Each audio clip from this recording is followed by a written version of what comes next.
Gather around, freaks. I'm making a creature feature, and the feature, the creature. The creature is Freddy, bitch. Ha ha ha ha ha ha ha. So gather around the internet broadcast and gather around the internet furnace.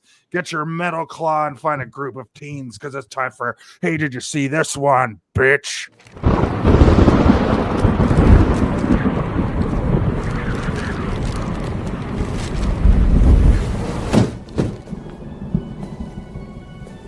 The night is dark, and the air is still. The moon casts an eerie glow over the internet, where a group of curious individuals have gathered to discuss their shared fascination for the macabre. They hold in their hands a book with a foreboding presence, bound in flesh and inked in blood, a tome of horror that only opens its pages when a sacrifice is made. Within its ancient passages lie the secrets of the most infamous murderers and monsters of all time. Join us. But beware, for once this book is open, there's no telling what horrors may be unleashed. This is the Grimoire of Familiar Killers.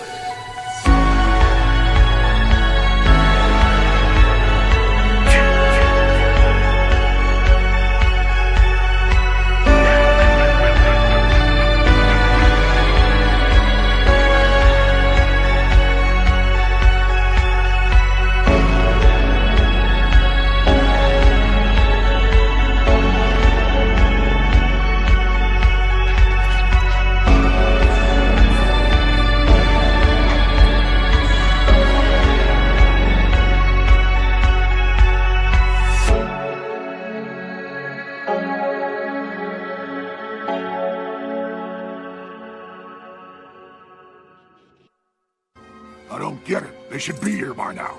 What are you gonna do?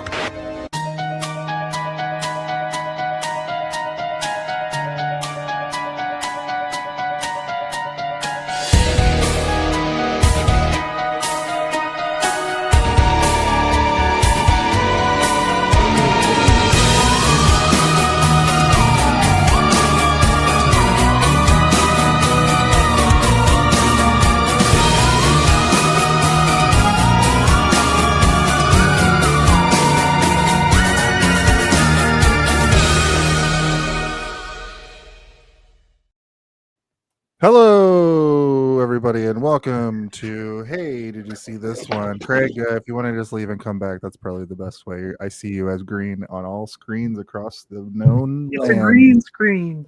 Weird. Okay. I'll do it. I'll do intros while you leave and come back.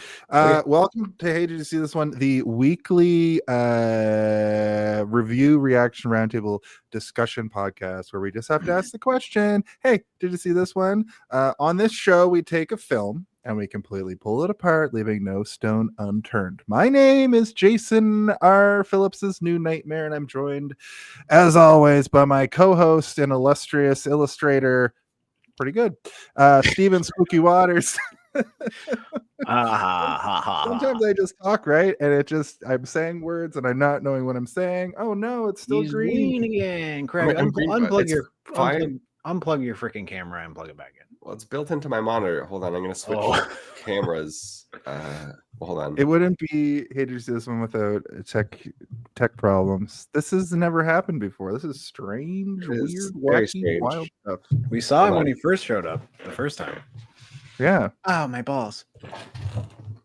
Well, Craig Krueger, you mess around with that for a second. I'll continue to say words. This is, of course, I saw him there. I saw him again. For a second. You guys let me know as soon as you can see me, right? I'm playing with a bunch of settings. Yeah. We'll let you know. Do I have to edit? Oh, sorry for a sec. Listen, it's episode 176. We're talking New Nightmare. The Grimoire is open and there's goo flying everywhere. If you're playing at home, it's season 3, episode 27, which is great. And Mr. Green Screen himself here has now joined the 5 Times Club. Hello. So we could probably give him a round of applause for that. Hooray! I will do that. I definitely will do that.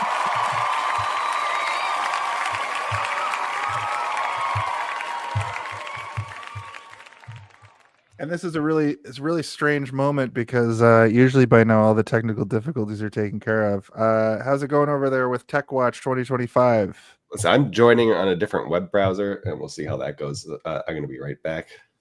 All right, sounds good. In that case, we're going to have to kind of pull an audible. I had asked Craig to do the brief synopsis for this week, but I think it's the perfect time to use the correct sting, right? Because yeah, It's time for a synopsis, bitch.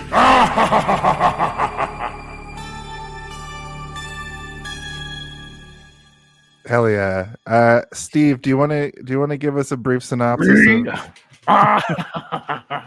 Yeah, sure, I can do it. This movie is crazy, but let's talk about why it's crazy.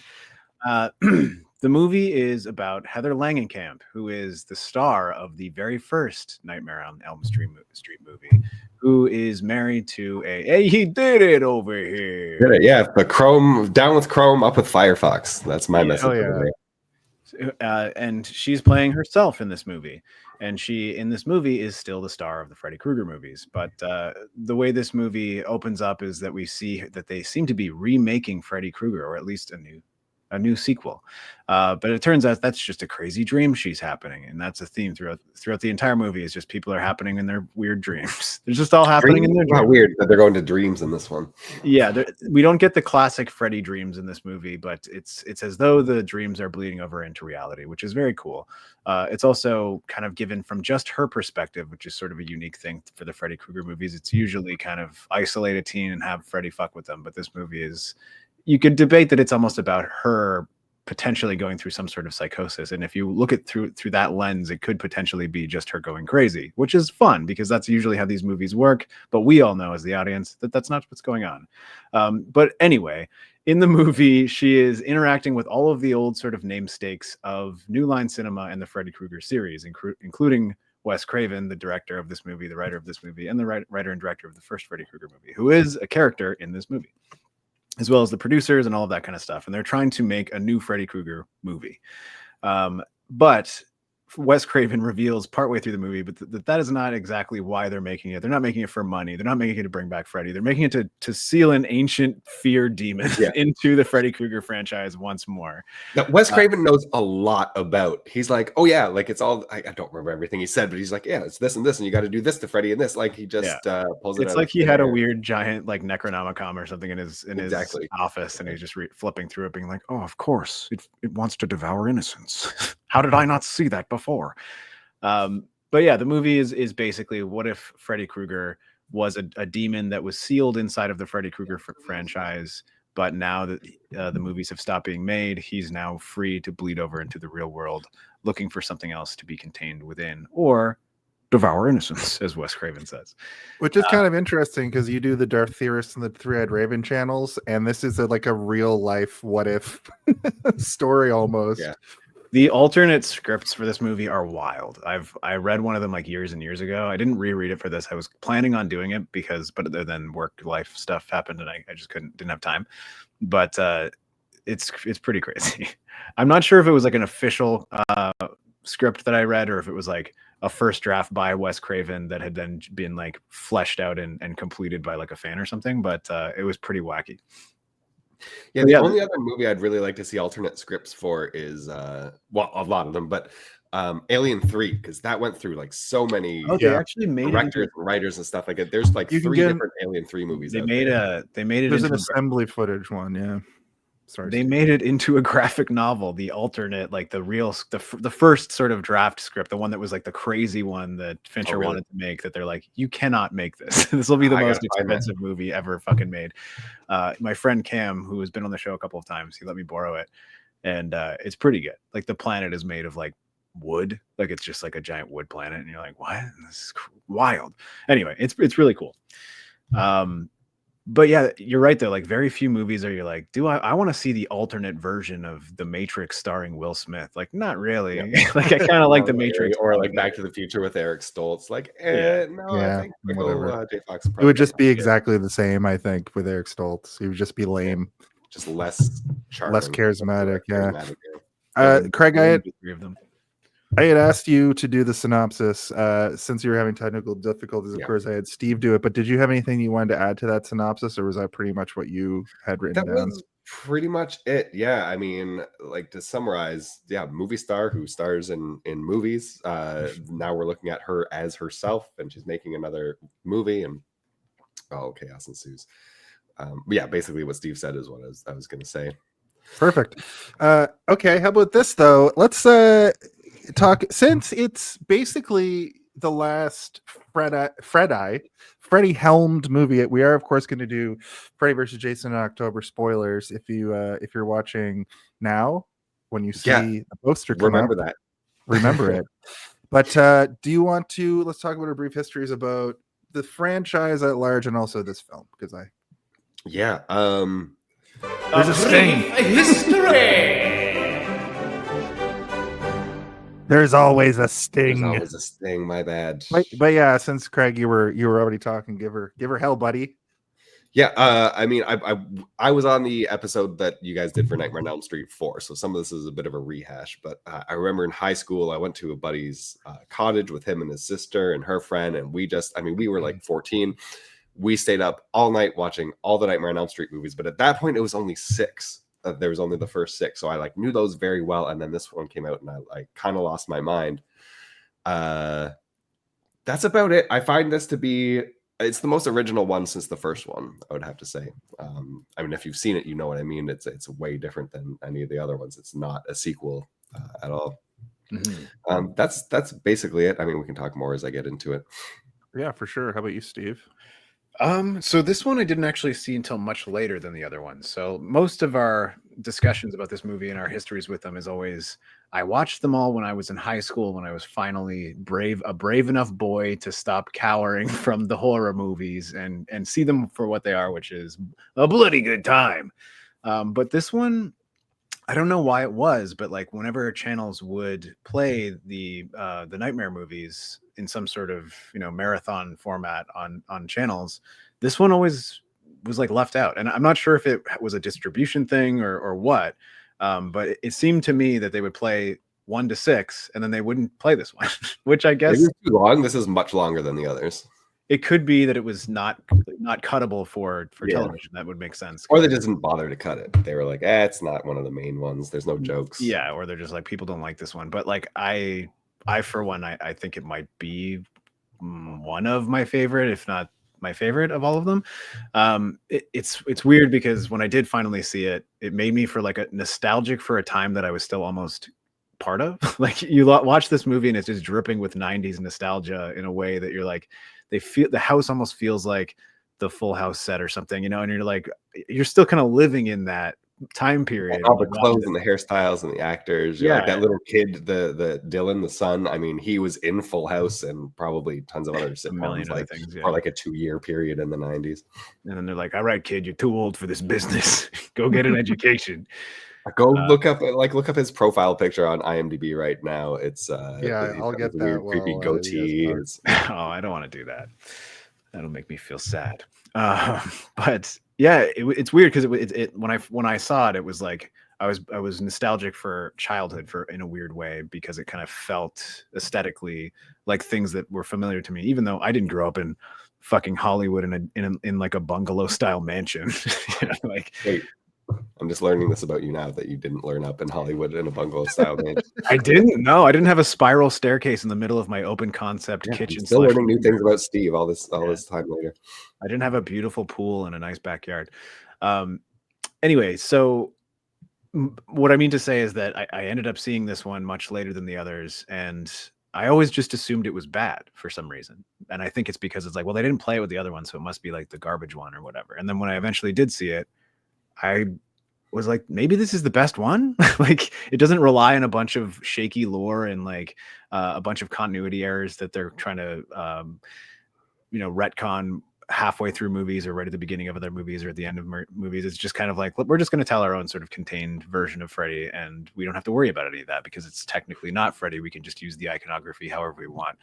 And it does a really nice job of also, you know, referencing even in subtle ways that you wouldn't really notice unless you watched the first one. You either know the first one by the back of your palms, the back of your hand, I guess is what your back of your palm is, and or having watched the first one close enough in proximity to this one to be able to pick up on those little things. Like when she says like, screw your past or whatever, like that's such a subtle kind of nod to the first movie that unless you've seen that one a million times, you're not even going to realize that that's a reference.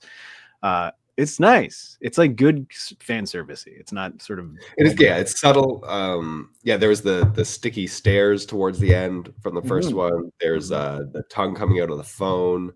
Yeah, there's one other one. I think I wrote it down. It's like they're almost like they're doing a best of, but they're not quite, or they're doing a best of, but they're reimagining it to make subtle. They're not like and even the stuff that isn't subtle, the stuff that's like ham fisting you to death is like it's still good. Like when the dad, the actor who plays the dad literally transforms into the character and starts referring to her as like, okay, baby, sure, Freddy Krueger, whatever you're talking about. I got to go back to work. It's a busy day at the police sheriff's office. Yeah, that's the legendary John Saxon.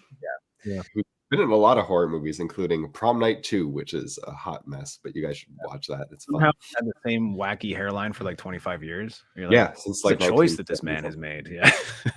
Yeah, he waxes. He waxes his head like right like here. My green screen's fucking with me, but you know what I mean. Yeah, it's a choice, but I mean, it's one of those things that I think he was probably known for it, right? So they're like, "Don't change your hair. We love it. We love this weird hair. People know you for your." Find the one movie he did where he just has like a massive like afro. So right. Like, fuck it. I'm going to grow a mane. I'm going to tease it, and nobody knew it was him. They're like, "Who the hell is this guy? He reminds me of someone." But yeah, that's sort of my brief history. It wasn't so brief, I apologize, but it's one of the ones that I do have like sort of a clear line when I watched it for the first time, and I'm not sure what the age was, but it was at least a couple of years after the other ones, and I remember just being really pleasantly surprised. Not to mention all the stuff we're going to talk about in terms of like meta filmmaking and how that evolved from this out of it, even within Wes Craven, but even these other slasher movies that we've already discussed on the show. It's cool. It's very cool. There, like my review, my final thought review is in summation of this sort of idea, and I love it. Just really quick, it's not as depressing as you think. This is what he looks like. He kind of looks like he could be one of the Savage brothers. Okay, the full beard helps. The picture that I saw, he had a very like wispy, like he was just able to grow a beard for the first time. I think the picture you saw, I saw a picture of him, but I put 2025 and it looks like he looked really awkward. Is he still an actor or something? That looks like he's at like a panel or something. He looks like he does Freddy Krueger panels. Crazy. Yeah. Once you're in a nerdy movie, like you're on cons forever. But he was also in Pet Sematary, and he was also in Kindergarten Cop, right? And Full House. So girls have a penis and boys have a vagina. Not a tumor. It's not a penis. It's not a penis.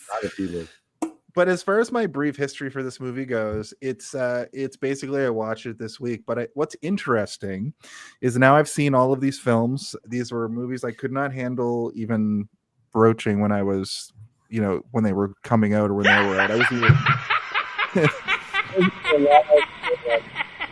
most of them or some of them. Here's the thing about this film. Remember when it came out, and I remember somebody explaining to me that it was about Wes Craven making a movie, but all I knew about Freddy Krueger is that it was a group of kids who would get killed by the slasher. Like that was just what I knew. So in my head, all these years, 20 years later, or 30 years late, 20? What year is it? 30 years later, I thought that it was a group of kids are on set making the movie, and they get killed one by one, Freddy Krueger style. But it's even more meta than that, as it turns out, because it's about literally Nancy from the original movie, who is an actor in real life, who gets called back to be in the movie. And in the movie, it's so meta. Kind of get the idea that she's a little bit like on that washed up tip. So, yeah, sorry, Steve, go ahead. No, I was just gonna say it's like it's so meta that it's even stuff that you would generally kind of eye roll at, but like it's done in a way that I'm like, I like this. Like I don't care Also, that it's it's like cheesy. probably one of the very first examples of doing something that's so meta. Like it's looking back, I didn't realize it at the time really, but looking back, like this probably set a lot of groundwork for a lot of like the meta stuff that would come later. Scream, obviously, and Scream, Wes Craven's next movie. As a happy accident, we toiled over this. We were going to do Hellraiser, and then Steve My went through like a nickname in high weird. school, Happy Accident. Do not do all the Hellraiser movies. You will No. upset I've watched. yourself after I've the third seen. one. I'm one of the rare people who. I'm like the 1% achievement on Xbox who has seen all of the Hellraiser movies in a short amount of time, and they get progressively worse and so worse. much worse. I think you've gone and further. worse. I think I gave up. Like I think you've seen The more. newest one Yeah. was good. The 2022 one is pretty. I still haven't seen that one yet, but I almost classify that in like the reboot realm, right? Yeah, I don't know yet. yet. I've been meaning to watch it. But my point it's is not that really, but I want to talk about that movie, but also I want to talk about this movie. But my point is that like when you get to this point, Steve was going through a Scream sort of resurgence. You went and watched all the Screams, and you kept being like, these movies rule.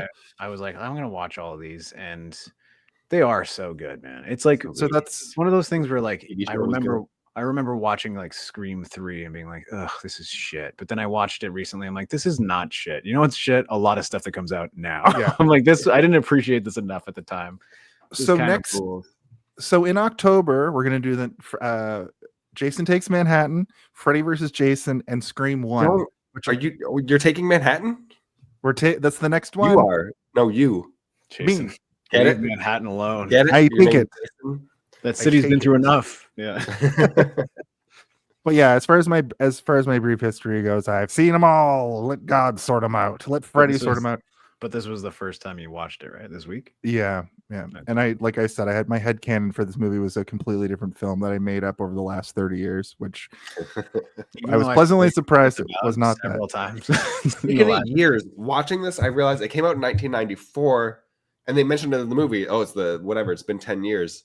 Holy shit, they made 7 of these movies in 10 years. That's like basically they did 1.5 years. Like That's a Saw. crazy. They did like a Saw thing where it was like every year a new one would come out. They were doing quick turnover. It was like they would film them. They would have a script ready being made while they were filming one, and then they would just make another one, which is like they still do that now, but they don't do it to the level of production value that we've seen in the Freddy movies. But like, yeah, 10 years is a huge gap, but it's worth it though, because just the evolution of, I mean, we can probably walk ourselves into production talk, right? At this point. Yeah, let's do it. Okay. All right. Quiet on set. Are we rolling? Okay, let's shoot this piece of shit. Sound. Speed. Language. Action! Just quickly, we have one more movie in the 80s, and then we're in the 90s, which is also great. The next Jason Takes Manhattan is the last 80s movie, so this is a great kind of stop gap. Jason Goes to Hell is like one of the worst ones. I'm excited for it though, when we cover it this time next year. Yeah, just because it's in the 90s doesn't mean it's going to be good. No, but it's gonna. In the 90s, actually. The 90s is where a lot of my nostalgia comes from. This movie being in the 90s is excellent because it takes it just feels right for the story that they're telling, and all of the upgrades that they give to Freddy in general are all sort of like cliche 90s tropey things, but they're all so fucking good. Like I'm like laughing with joy at his leather pants and his green fedora. I'm like, this is amazing. Like I fucking love it. Even just his look, it's not as gross as some of the other ones we've seen. It's not as just like shitty as some of the other ones that we've seen. I would argue it's not that scary compared to a few of the ones we've seen, but it is cool looking. It's cool. I wanted to mention this, and I said this in the pre-show, but this is like firmly in the like Ninja Turtles movies era, and I feel like this is like if the people that made the Ninja Turtle suits made a Freddy costume, it feels like the Freddy that's attacking her in real life would be the same Freddy they would put in a movie in 1994. The meta levels, the meta pylon is so crazy to me that he looks like the movie version of Freddy. Does that make sense to you guys? No. Okay. Well. No, I mean, if I can give my take on how he looks, I mean, I do think he looks scarier, but I love that it doesn't look like Robert Englund. Like that's my favorite part Right. about his new look is that like they're able. He still plays. Spoiler: Robert Englund still plays Freddy, but it doesn't look like him at all. You only know if it's him really if you look at the credits. In my opinion, and I love think that they were able to do that with I makeup. think he does still have kind of a particular shape in the nose and the cheekbones and jaw. Like you Sure, can, I think it's, yeah. you can. It's almost like if you were to take the lore of the movie and be like, it's like a demon looked at a poster of Freddy and was like, Yeah, emulate that kind of thing. And it's like so he's still got bits and pieces of Robert Englund in there, but you're right. He doesn't like you see Robert Englund in the Freddy makeup, like as a Robert Englund, like in the beginning of the movie, just be like, ah. Yes. Oh yeah. There you go. yeah. All the viewers can look at him. And then right the one now. behind me is just one that I drew. But I like yeah, they're quite different. Like he doesn't look like a burn victim so much as flesh like a attempting demon. to. It looks like flesh trying to like grow on top of meat. Like I like swallow that. meat, yeah. I like that a lot. And you know we've gone through several different Freddy transitions in the franchise. Some are great, some are bad. One of them he just looks like a chewed up piece of bubble gum. One of them That's what I wanted to mention. I think the last movie I liked it because I like that like overproduced look, and you were like, go look at it again and really take in that he looks like a chewed up piece of bubble gum, and I can't unsee it because he does. No, that's his worst look. Or 5. He looks real bad in 5 too. It's 5 or 6. It's either 5. As it gets more movie, the movies become more trying to be a movie, like higher production value for the mask and stuff, and it's not just like painted on makeup. They like slap a mask on Robert Englund and like we're put this bullshit out. This one, that's what I'm saying. This one felt like we were seeing if Wes Craven had made the movie in the movie, that's what Freddy would look like. I understand what you're saying, but I also agree with Craig. I get what you're saying. I just don't really agree with you. That's fair. I think that I see where your brain is at in terms of being like, it's a 90s monster makeup. It's different than 80s. It has its own sort of vibe and feel to it. And I would say like, yeah, I can see how you put this in there with Ninja Turtles. But to me, it still feels a little bit more tactile, but I do think that the wetness needed to be more wet. It doesn't feel wet enough. I agree. I would not have thought it out on my own, but I agree. The wetness needed to look more wet for sure. I will say Ninja Turtles in the 90s and 80s. It's so wet. Like so Freddy's Dead came out in 91, right? That was the 90s. Do the math. They were still holding on to that 80s makeup, so it's like nice that they refreshed it because it was tired by Freddy's Dead for sure. Right. But that last one, like that one feels more like a kind of like a crappy Ninja Turtles to me. This one doesn't feel like a Power Rangers villain, but the last one did feel sort of like Ivan Ooze.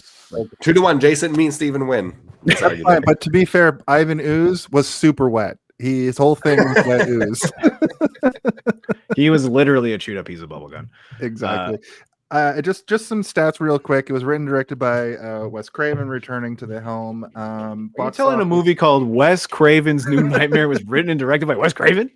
Box office 19.8 million on an $8 million budget. This movie looks like it would cost way more than $8 million. I was surprised to find that out because I thought in the meta-ness of it, I thought the budget was much higher. Save when you film at Wes Craven's house and Robert Englund's house, and hire literal executives to do the acting. This leads into a point that I wanted to bring up, and that it's genius to make a movie about making a movie because they know how to make a movie about making a movie. They already have the equipment. They can film their own fucking cameras and green screens and lights and stuff. So like all the sets and stuff, they already kind of had it because they're already a film studio. So that's maybe reducing the budget a little bit.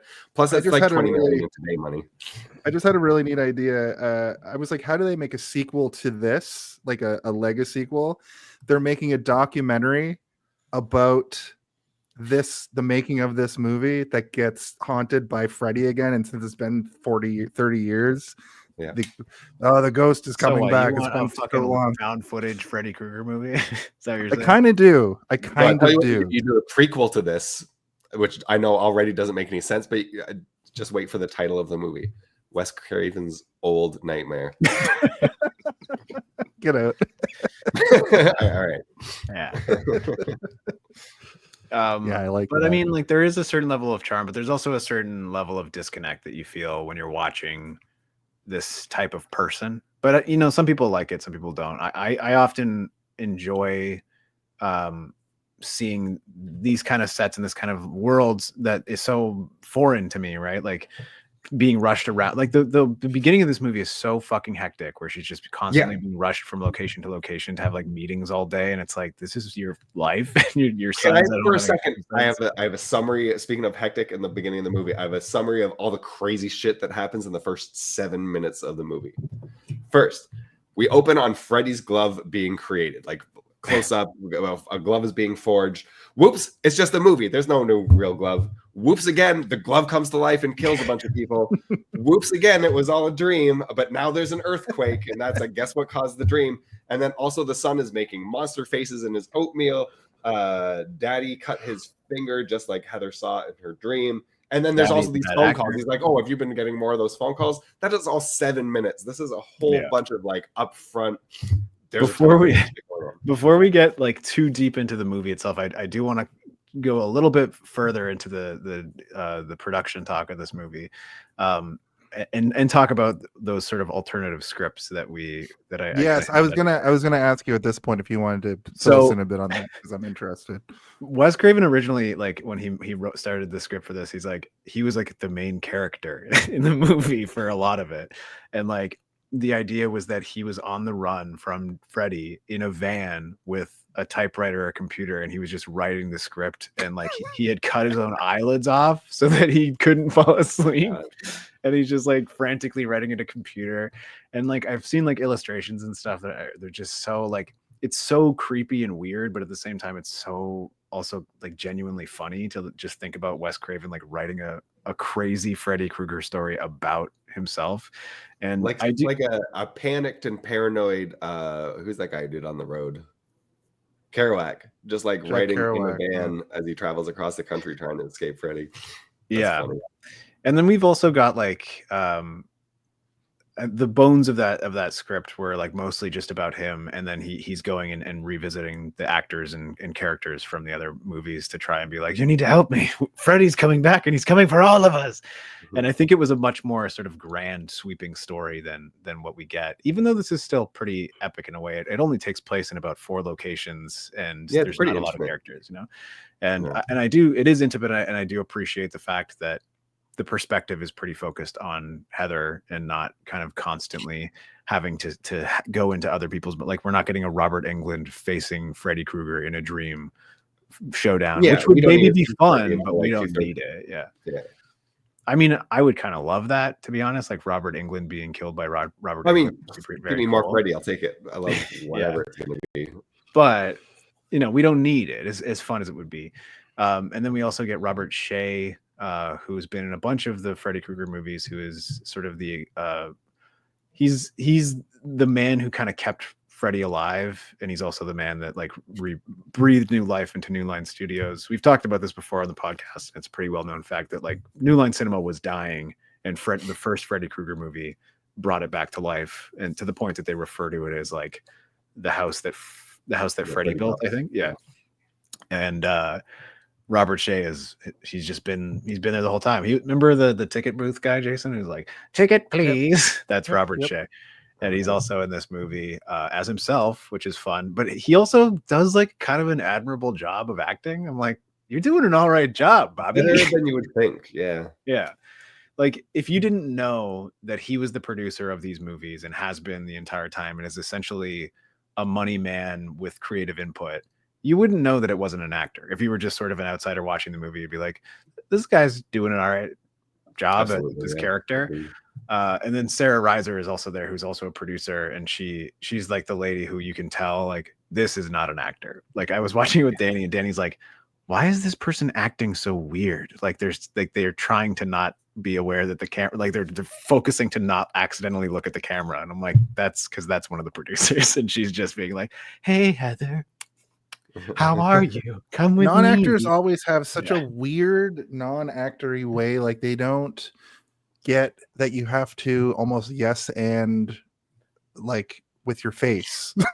They're always Yeah, like, it is hello kind of and a welcome bit. into the studio today, and good to see you. And they probably had to take that 10 times to even get At that least. out of them. I know, but My I also favorite- I don't fault people for that at all. Like it's No, like no, we no. wanna It's, have it's you not a course fault not. thing. It's just it's I- they're obvious. I love, But it's also, like, a great some people- example of that is Dan Marino in Ace Ventura. He is Exactly, so terrible yeah. in it. Yeah. Some people also just like freeze up when they know a camera's on them, and they're like, "I don't know what I'm Yeah, just I do. I scared." could not be an actor. No fucking chance. I love being a voice actor. I could never ever be a face and hand actor. I could probably do it. Just be like, Yeah, I that's don't know 'cause where you to have put a my no hands. hand. Okay, you can put the guns away now, Jason. All 10 of them. Snicked bub. Listen, I wanted to just quickly mention the cinematographer of this film as well, Mark Irwin. The only reason I bring him up really is because he is the cinematographer on Scream, RoboCop 2. There's something about Mary Old School, and also if you look at his credits, he's got 145 credits, and it's all stuff that you've heard of. You may have not seen Pup Star Better Together or Puppy Star Christmas, but you've definitely seen RoboCop 2. So I just want to shout him out.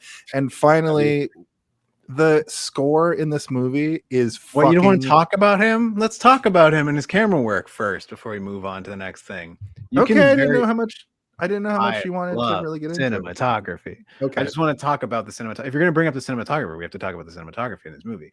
I think that it is leagues above the last like 3 Freddy Krueger movies.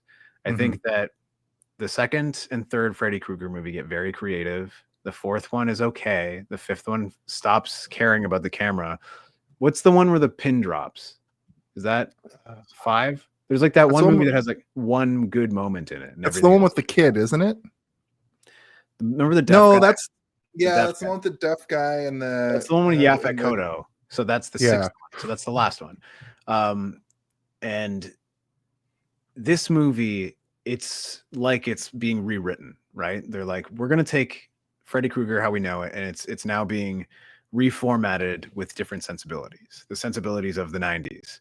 And it's all the better for it. You know, like filming Freddy always from low angles is not a new thing, but doing it in a way where they light it particularly interestingly and have him sort of juxtaposed to these really soft and comfortable environments. Like having Freddy Krueger in like a 90s beige and wooded environment with like armchairs around is like so interesting. Like you're just like, this is good. And him like kicking stuff with his weird leather pants.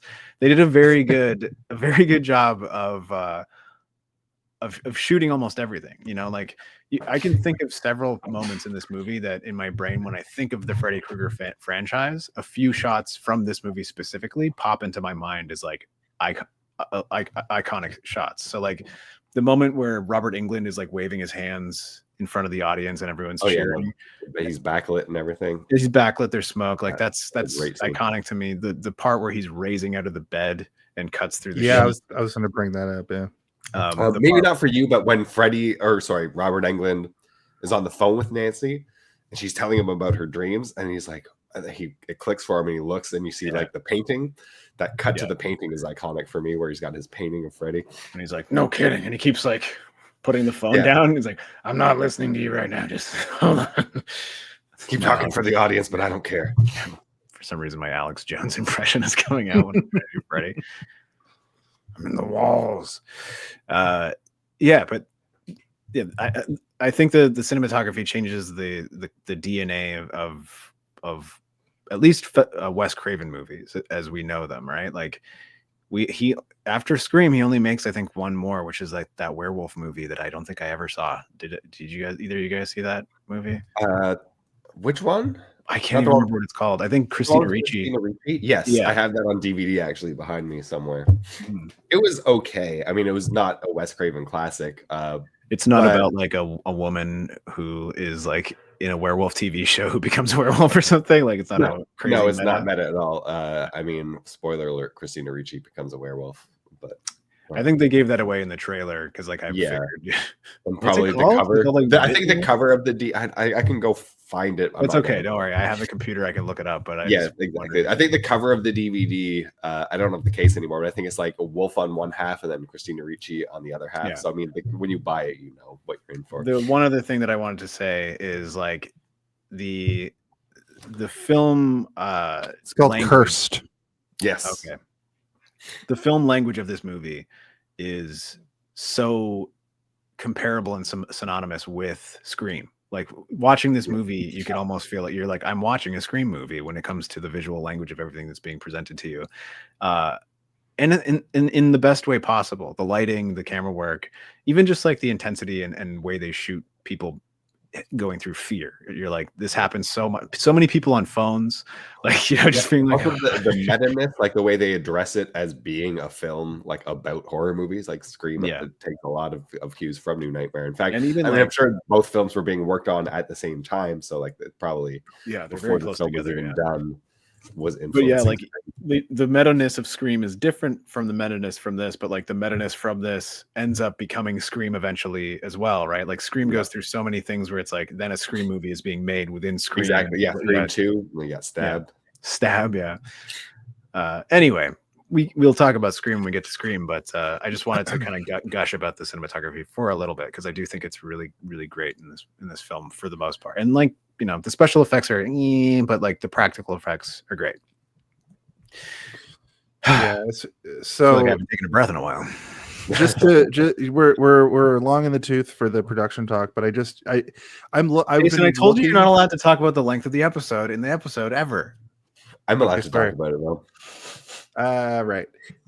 So I tried to look up the score for the New Nightmare, and even on IMDb, it sort of just has a whole team. It's not like Interesting. score by. But what I will say is music by J. Peter Robinson, I guess. Yeah, is the I see composer. this, but I'm wondering, like, I don't know enough about this to be able to talk about it as an educated man. So I'll say that like it's good. Like the original score is kind of great. Like it has the Freddy music throughout it. It doesn't do things that are as interesting as that the last one where, you know, when the kid is like that constant sort of classical music is being mixed in with the Freddy Krueger music, which is like super interesting and cool. But disco version of the Freddy theme. It wasn't even a disco version really, but like I know what you mean, but it was game kind of show like version. it feels like it does feel almost sort of like so funky here. Like this is Yeah. funky. Like I almost was gonna put it in with the synopsis this week, but I'm like, are we gonna get dinged for that? And anyway, maybe when Freddie gives his acceptance speech for his Grimoire Award, we can get away with it. For sure. Yeah, that would be great. But I just thought that they're just really quick. I thought there were a lot of really cool swells of score in this that really like underline what's about to happen and what's happening. And it felt a lot louder than the other films that are a lot more like spooky. It felt a lot more orchestral. They also really used the there is like a particular segment of the Freddy Krueger theme that everybody knows, and if they heard it, they would be like, I know that's from a horror movie that I'm familiar with. They might not know. Ding, ding, ding, ding. I know you know it, Jason. I'm just saying that, like, I'm helping. Yeah, and they took that sort of that trilly bit and they kind of smeared it everywhere in a way that like I was very into, you know, like it's there during the action sequences, it's there during the creepy sequences, it's even there during the mom being a loving mom sequences where like it's like a more lighthearted version of it, and you're like they're really using this smartly. And I'm, you know, that's the kind of thing that I love because it's almost like they only used it for the dream sequences a lot of the time in the older movies, and they didn't when Freddy was about to appear like as a foreboding thing. Yeah, it's just Freddy's theme. It's not the theme for Nightmare. Yeah, and speaking to that, so like taking from the first 6 movies when they have that mechanism in place and it's, you know, the Freddy theme, having it throughout the whole movie. You never know when Freddy's going to come. You have it ingrained in you, like, oh, that means Freddy's nearby. So Freddy's always nearby. Like he's never not there in this movie. Yeah, and in this movie, it's like he doesn't just come for you when you're sleeping. It's not necessarily a sleep. No, he's in your head. He's just everywhere. Yeah, he's and it's not like what was it, number 3 or number 4, where like it was like one person was pulling other people into their dreams. Like it's not even that. Like they could have gone that way where it's like Nancy's dreams or like the child's dreams pulling people in. And I thought about that for a second, but then I was like, no, they're not really doing that. Like you're right. It's yeah, you can just kind of go after everyone in their psyches or whatever. Yeah, and The dreams do come up though. I mean, the first real death, was Heather's husband, which was kind of reminiscent of Nightmare on Elm Street 4, because he starts falling asleep at the wheel, and as soon as someone in a Freddy movie starts nodding off, like yeah. My note on that was, daddy, buddy boy's falling asleep at the wheel. Did you write down daddy? Daddy's falling asleep. No, I wrote down buddy boy. Buddy boy. I wrote down should we get into the body of the episode and let's break this down? The daddy of the episode. The body of the episode. Come to daddy. Come to daddy. So that's Hellraiser. To set the scene, Craig sort of already talked about it, but movie opens up with the mechanical parts being built for Freddy's glove, I guess. It pulls back to reveal that it's a film set recreating recreating a Nightmare on Elm Street film, and Wes Craven is there, And he's like, more blood, more fire, please. You're like, smiling and really happy about everything, which I thought was really funny. And I guess he also seems like a nice guy, Wes Craven. Right? I mean, yeah. But also, I don't know. He also seems like. And also, George Romero, I heard, was a really, really nice guy. Yeah. But also he lives in like a crazy mansion on the hill, and he has like servants and shit. So you're kind of like, oh, maybe he's not that nice. Like he's got servants. Well, he's like the most prolific horror movie maker ever made. Made him. Is the film that they're making supposed to be a sequel or a remake of the original? It's a dream. It's not being made. No, because later we find out that Wes Craven is working on it. Yeah, but that's not the same as the movie at the beginning. Guys, the movie that Wes Craven is working on in this movie is the movie we're watching. That's what's happening. Right. That's so meta. So I to say in my brief history, another thing I thought this whole time watching the movie is she was going to wake up and it was all going to be a dream. But then it's so much more than that. Yeah, and then but then it's so meta that you wake up and you were just dreaming, and Heather Langenkamp was there, and she was like, "Jason, it was just a dream." And you're like, ding, ding, ding, ding. Yeah. I married him, Heather Langenkamp. Okay, I'm into it. She is very beautiful in this movie, I will say. Yes, yeah. When this came out, I thought she was like so much older. She's like 28. Yeah. But you're also a child. She's still a young lady, but she seems so much older than the original movies. And she's only 28 in this movie. I guess she was like a teen. She was a teen in the first one, right? Like I assumed she was like 18. 18. I haven't looked into it, but 10 years later, she would be 28 if she was 18. That's math, brother. That's math. Right. It's so also Miko Hughes, Dylan is he's a young boy. He's there as well. And also, Freddy's glove seems to come to life, attacking crew, crawling around like Thing from Addams Family. I wonder if they use the same techniques. What a good fun effect it was too, though. Like just the hand crawling around, like just like on the claws, though. So it reminded me of a face hugger from Aliens, like just skittering around. Yeah. What I was thinking was like Jason Thing from the Addams Family, but if he was wearing high heels, I'm like this is the equivalent of wearing high heels. High fingers. He's trying to walk around in high heels. It's drag queen thing. Which is what I wanted to say too is like the first Addams Family movie came out I think 1991. So I wonder if they use like the same kind of technique, just somebody going like this around and then they just CG out the body. Yeah, they just had like a green. I'm pretty sure they just had like green spandex going up to the wrist for the Addams Family. I don't know about this one. Yeah. I have a fun fact from Wes Craven in a 1994 interview. He said that this idea is based off his real life nightmares and eerie events during nightmare productions, various movie productions, which they also kind of cover in this movie. Yeah, they say that in the movie. Yeah, this is happening to him. Yeah, for him, this is even more meta than it is for us. It's crazy. Yeah. I like that though, because like I famously have horrifying nightmares. I don't dream, I just nightmare. That's it. I don't have nice dreams. They're all nightmares. I should start writing them down and become a famous Hollywood movie writer, director. You should, but when you write down a dream later, it's always like like that Seinfeld episode where he wrote down his sponge joke. moved weird, and then there was an eye in the sky, and then I said to myself, "I'm myself." But it's all just a dream. Heather wakes up from this dream, and it seems as though LA has been getting hit by a series of earthquakes at this time. More than usual. Yeah, which I think the implication is that it's him, right? It's the demon Freddy. or the evil is causing it. At first, I just remember going into this movie and when seeing it, I'm like, what are the earthquakes supposed to even be again? And then as the movie went, I'm like, oh, is it just Freddy? Like Freddy's just like worming around, fucking with everybody. Yeah. According to Fangoria in 1994, the earthquakes were inspired by the real 1994 LA earthquakes. Earthquakes, my other nickname in high school. And they were happening during filming. So no, that's just when you go take a dump on the soccer field without telling anybody. Earthquake. I gotta go take a fucking earthquake.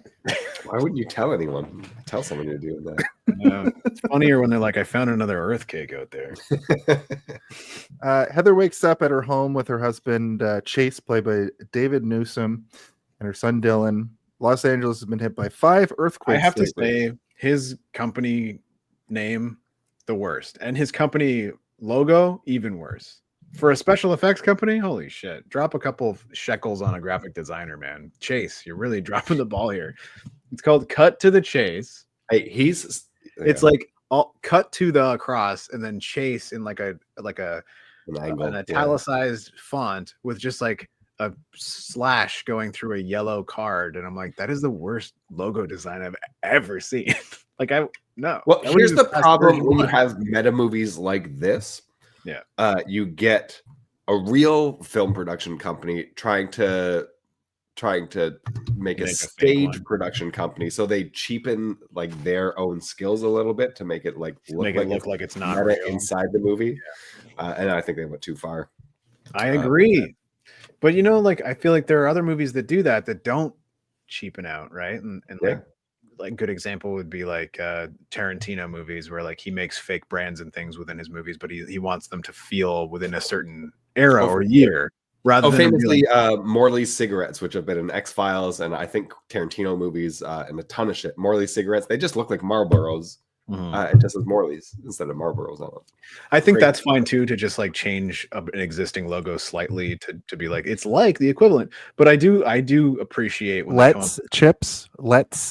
Yeah, let's not Lay's. Let's. So yeah, that's another example of them just blatantly ripping off something that exists. But I do always appreciate when they just come up with a brand spanking new weird design that you're like, whoa, now that it's not trying to emulate anything. Like Jason, you would know, what do they call the tablet in the office? The saber tablet. The pyramid. Yeah, the pyramid. Yeah, Steve. And then they have a small one that's called an arrowhead. Like it's like I mean, that's obviously what you're saying, Steven, but like a spoof or a parody of. Yeah, like that feels like it's purposefully stupidly designed because it's like the worst shape for anything to be. But part of the comedy of it is that, right? But at the same time, you could see a dumb, like we've all seen the Cybertruck, right? Like that's a stupid design. That's how I know we live in a fucking parody of reality. The Cybertruck existing. Yeah, it's Homer's fucking supercar that he invents that tanks his brother's company, and it's Cybertruck. Well, and also Elon must be a Nazi, is going to tank Tesla because they did that recall. The 46,000 cars got recalled. Every single one. Yeah, and I've seen pictures and videos all over. Yeah, panels are just falling off of these things. There's no frame underneath those panels either. No, there's just a bunch of fucking plastic. It's an iPhone. You got me started, but I'm going to try to stop. Let's not get political tonight. We don't need to talk about the Cybertruck sucking. Everybody knows. Let's not get political. Okay, yeah. So Chase has a cut on his fingers matching Freddy's glove slashes from Heather's dream, but he laughs it off like, "Oh, I just cut myself in the earthquake."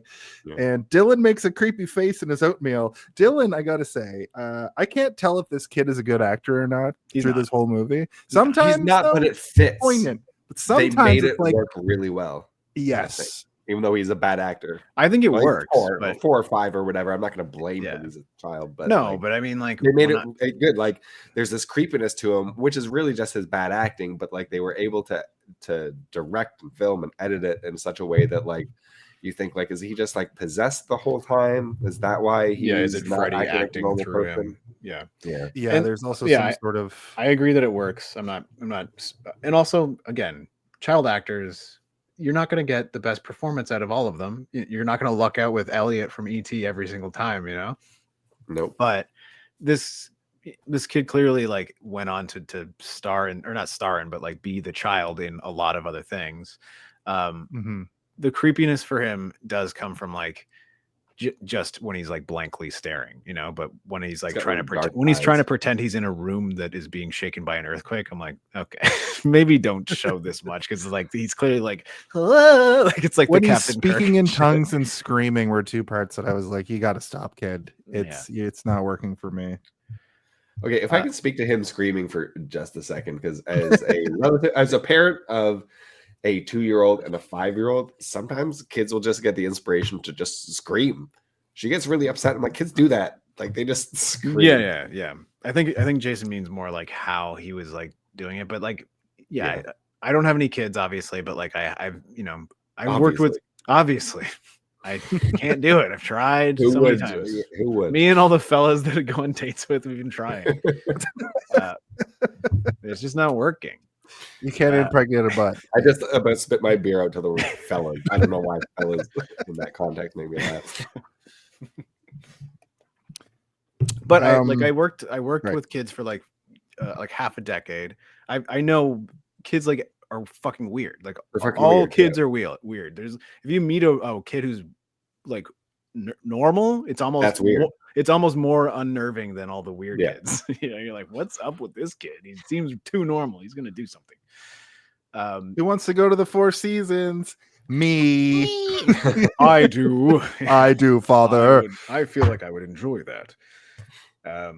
Anyway, I'm just agreeing with Craig, but like there's something, it's I think it's more just like cringiness where you're like, this just feels like act, like they said, like, okay, now scream and make a and you're just kind of like, I'm watching a movie again. But because of the meta nature of this movie, it's fine. Like it doesn't take you out enough to be like, I'm out. It's more like, I'm concerned for Heather. It's like, why is this kid so fucked? Well, every other one of this kid's roles seem to be a very like kids say the darndest thing, sort of adjacent. And now he has to do some serious acting. I've never seen back to Kindergarten Cop. His famous line is, "Girls have a penis and boys have a vagina," and that gets big laughs. I've never seen Pet Sematary though, so I wonder if it's a similar thing in that, because that's a pretty hard. Oh, he's spoiler alert for Pet Sematary. He's not in it very long. His famous line from that is, "All dogs are boys and all cats are girls." That's perfect. That's the perfect response to that. Heather's also receiving phone calls from a mysterious person, but she's an actor, so it's pretty common. There's another Scream connection. Exactly, which is all I could think about. She it's tells clearly Robert Englund doing the voice too, which is like, she's probably like, it's just some guy doing a Freddy voice, which would be unnerving. Like imagine your stalker was pretending to be the serial killer that killed you in your first starring role in any movie like a decade after you started it. That would be kind of freaky. And I did like the fact that there's like, it's not an implication, but it is sort of an unnerving fact that the driver of the limo is clearly like a fan of the Freddy movies. Like he kind of goes on a miniature rant about it. Yeah, this guy. And I thought that was going to be more of a theme throughout, where she was going to be trying to figure out who the stalker is and who's doing this, but they really kind of like erase that pretty quickly. It just becomes a non-thing. Which is fine. What's interesting is this harassment on the phone, according to a Legenkamp interview from 1995, it actually mirrors real harassment she faced after doing the Nightmare movies, because of course when you don't have the internet to fucking harass people on Instagram or whatever, you just find their number from a call sheet and call them up and be like, 1, 2, Freddy's coming for you, bitch. That's way more horrible, I would say. I actually slap on my hand for even putting that into the universe. When I'm gonna derail us for a second, but I think it's worth it. Stick with me for a second. Speaking of crank calls before the internet, me and my friend in like grade 9, grade 10 got not arrested, but we got into some legal trouble for making crank calls for whatever reason. we chose a funeral home to crank call Oh because my I guess they God. were reacting to our calls. Yeah. But we would just, and it would just be collect calls that we would make, and we would just record different names. Like we would literally say, you have a collect call from Freddy Krueger, bitch. And eventually they caught on to us because we made one call from my house instead of the payphone at the plaza. And we actually got into some trouble for that. I had to go into the You didn't use courthouse. *67 to block the number? What are you, insane? I was 13 or 14. I knew. Yeah, I maybe I knew. should have. I also got in trouble with the law for the same reason. The police called the I had to write an apology letter. It was my punishment. My punishment was very harsh, and then I was like, I wasn't allowed to leave the house for like the weekend or whatever. I had a bunch of plans, and they all got canceled. No, you're grounded. And I was like, listen, I'd never been grounded before, so I went to my dad. And I was like, listen, I've never been grounded, right? And he's like, yeah. And I'm like, why have I never been grounded? And he's like, well, you've never done anything bad. I'm like, so this is the first time I've ever done anything bad. He's like, yeah. I'm like, so why are you taking this thing away from me? And he's like, well, because you did something bad, you need to learn a lesson. I'm like, I've learned the lesson, Dad. We called an extermination company in the middle of the night, and we pretended to be a giant cockroach. It's not my fault that they have no sense of humor. Oh man, that's pretty good. I mean, extremely crank funny, call though. is not worth being grounded on. We made dozens over several months. We It also was made a harassment so campaign, and we weren't many. intending to harass them. They were just so hilarious in their responses that we're like, well, these are the people we're going to keep calling back. Which Yeah, was we made a lot in terms of criminal mastermindery, that was a mistake, and obviously calling from my house was also a mistake. Yeah, that was fun though. That was a fun Yeah, time. crank calls, they don't happen anymore. So Chase heads to Palm Springs for work. It appears as though he's building some sort of Wait, new Jason, Freddy. can I just one more? Of course. We also used to go through the phone book, and we used to find people who had famous names.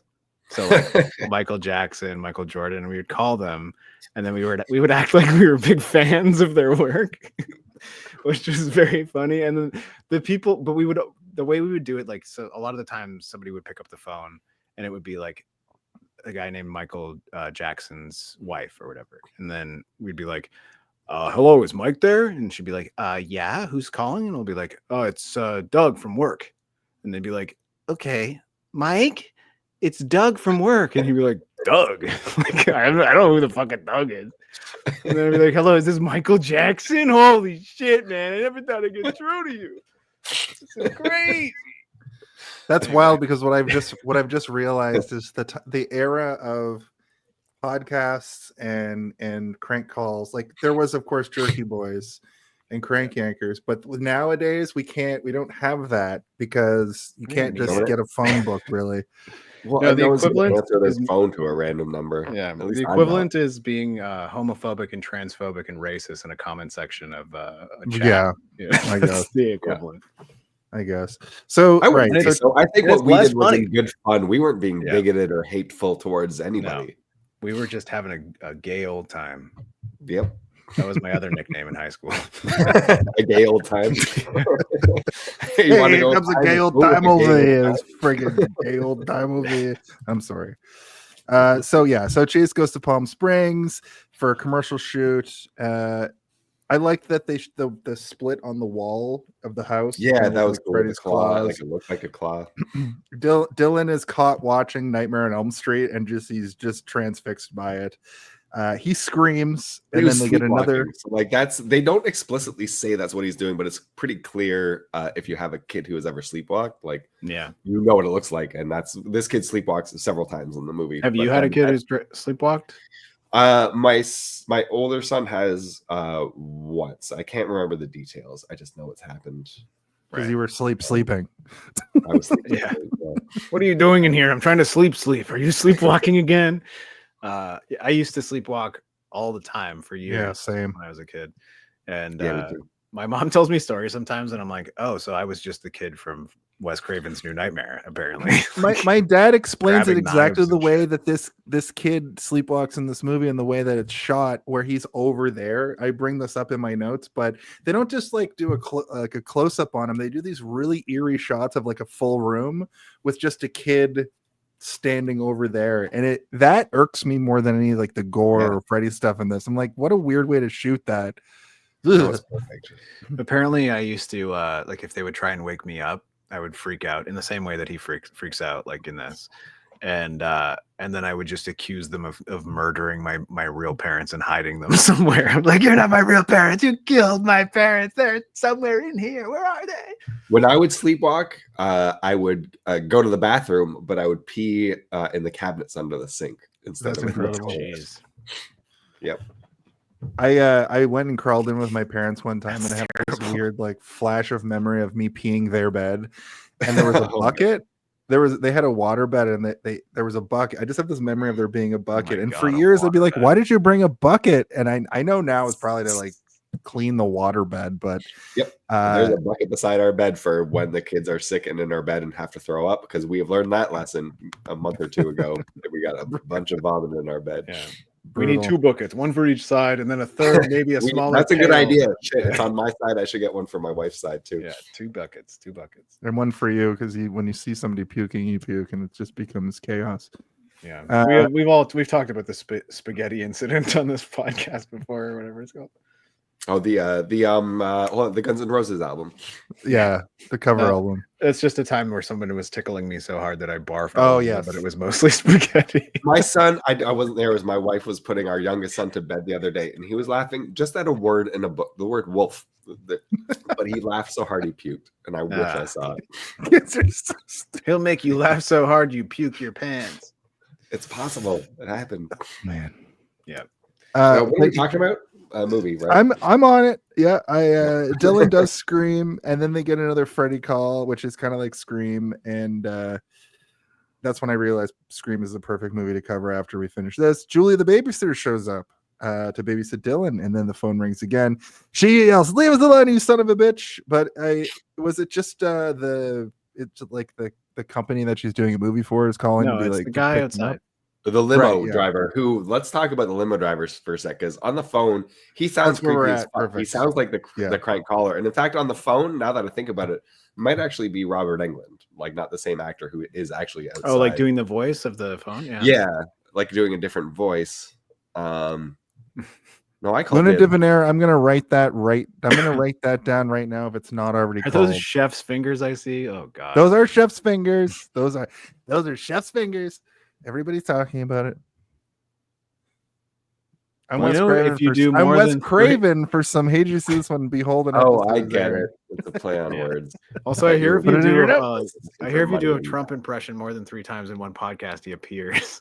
I hate that.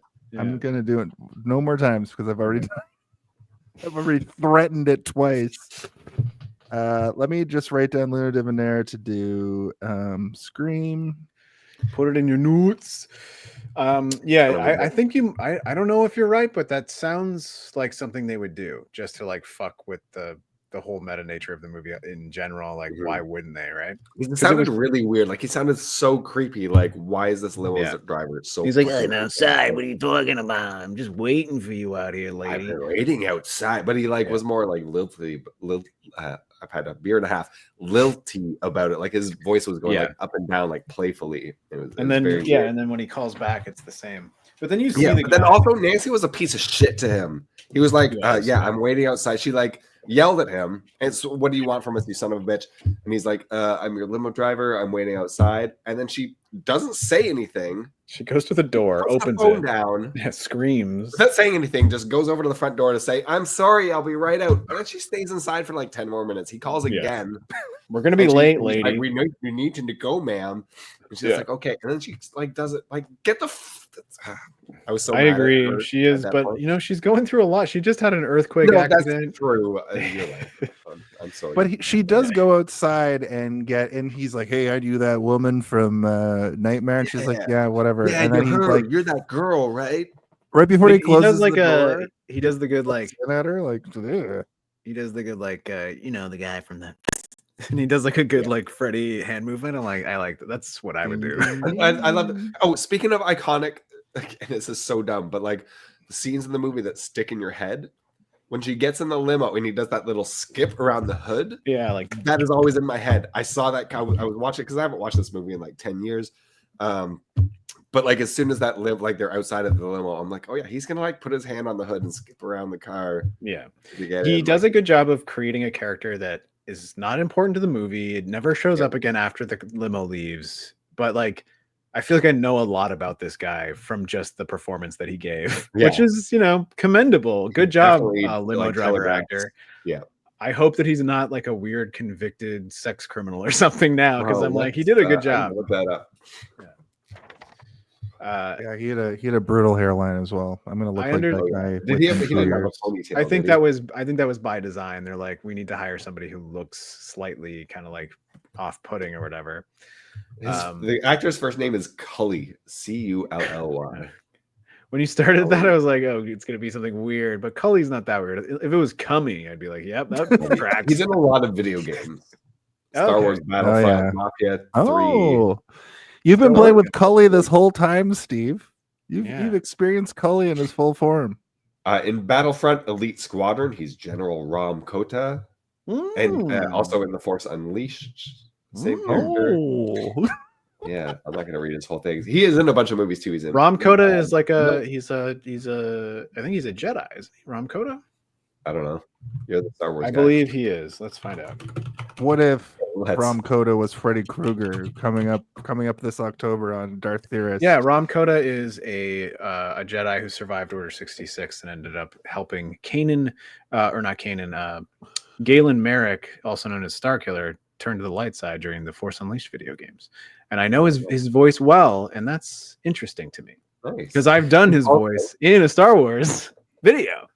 Speaking of Star Wars and this guy, he's also in Star Trek First Contact as Vulcan. So high profile character there. But I He's love like- seeing when an actor is in both Star Wars and Oh shit, he was in Star Trek Voyager an episode as well. It's crazy. So I though, love but that. if I you- love when actors are in both Star Wars and Yeah. Star Trek. I think if love you're that. like a sort of like a voice actor, a day player in Hollywood, you 99% of the time have been in some sort of Star Trek project at some point. You know, like you were in something. Yeah, your face is a bit ugly, but we'll stick some pointy ears on you. We and can put give you a bunch of yellow wig, on your maybe face some weird wrinkles on your forehead, and bada bing, bada boom, you're part of the fucking Federation, baby. Yeah, act with your voice, not with your face. That's what they're saying to me since college. That's all of what you just said. Is I what they didn't called mean me in you. high school. You can act with your face, Steven. I just mean the limo driver. So let's talk about the talk show appearance. Heather appears on a talk show promoting Nightmare on Elm Street. Robert Englund, who's just there, he joins and he comes out dressed like Freddy. Well, Well, we're let's already go starting with to spade see a spade. He's not Heather. just there. They clearly planned this. They were like, "Well, we're gonna promote this new Yeah. movie coming out." It's Like, like I didn't gag mean or it like whatever. that. I meant that he's there, which is an insane thing because he's playing himself in this movie, playing Freddy outside of the movie franchise.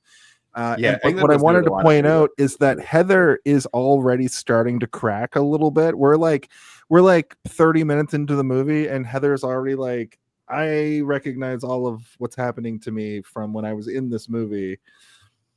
Also, do you guys have any theories on like what her life has been like in this 10 years? Because it seems like it's been hell. No, it doesn't Like her seem real it's been life? hell. The, Seems like it's been nice. She's had a nice life. What are you the talking film about? character's life or the real Heather Langenkamp's life The real Heather in the film, like in the Camp's film. life. What it in the seems like to me is that she was probably working on a project where she met a very nice special effects man on Mhm. set working on By the way, something. her real life husband is a special effects guy. Not yeah, his face. wasn't she yeah, he was- also? Yeah, wasn't she also in like one of the new Star Treks or something because of it? Like she just like did it for fun because he worked on. let's take a look. This might be troll bait or something, but like I feel like I've heard that at some point. She was in the third J.J. Abrams Star Trek movie. And because Oh, her wow. husband is like the main So the special- most recent Yeah. movie, if you don't count Section 31, which I don't think people do. which I think is because her husband was like the main special effects guy on the project, right? Like Oh. that she just did it because of that. But anyway, yeah. So this again is sort of like it's Wes Craven's writing the script, but he's also like writing real life stuff where he's like, oh, you're married to the special. This is such an interesting, like, what if, he's working on the thing in secret and like, the glove, but he doesn't want to tell you until you agree to do the movie and blah blah blah. But for me, it seems like her life is pretty good and normal up until the calls start. That's when she Like the starts beat, yeah, freaking okay. out. But It's it not seemed like like she's the calls were happening like before the film, because she was already like, those calls are happening. They're still no. happening. She and then- literally says exactly when they start, and it's when Wes is starting to write the script. Okay. There's a moment in the movie where they talk about that. And she says like she's been doing TV, and she's like, I like the TV schedule because it gives me a lot more time to be with my kids. I don't have to travel to a location in Iowa to film for 4 months and not be able to see my child. And I can work just from the studio, which is within the city, and I can just go do that. So it seems like she's like liking it, but then the resurgence of the new nightmare, if you will, is that she's being haunted, and so is everybody else. So I would say my theory is that like she's enjoying her life and having a nice life with her family and child.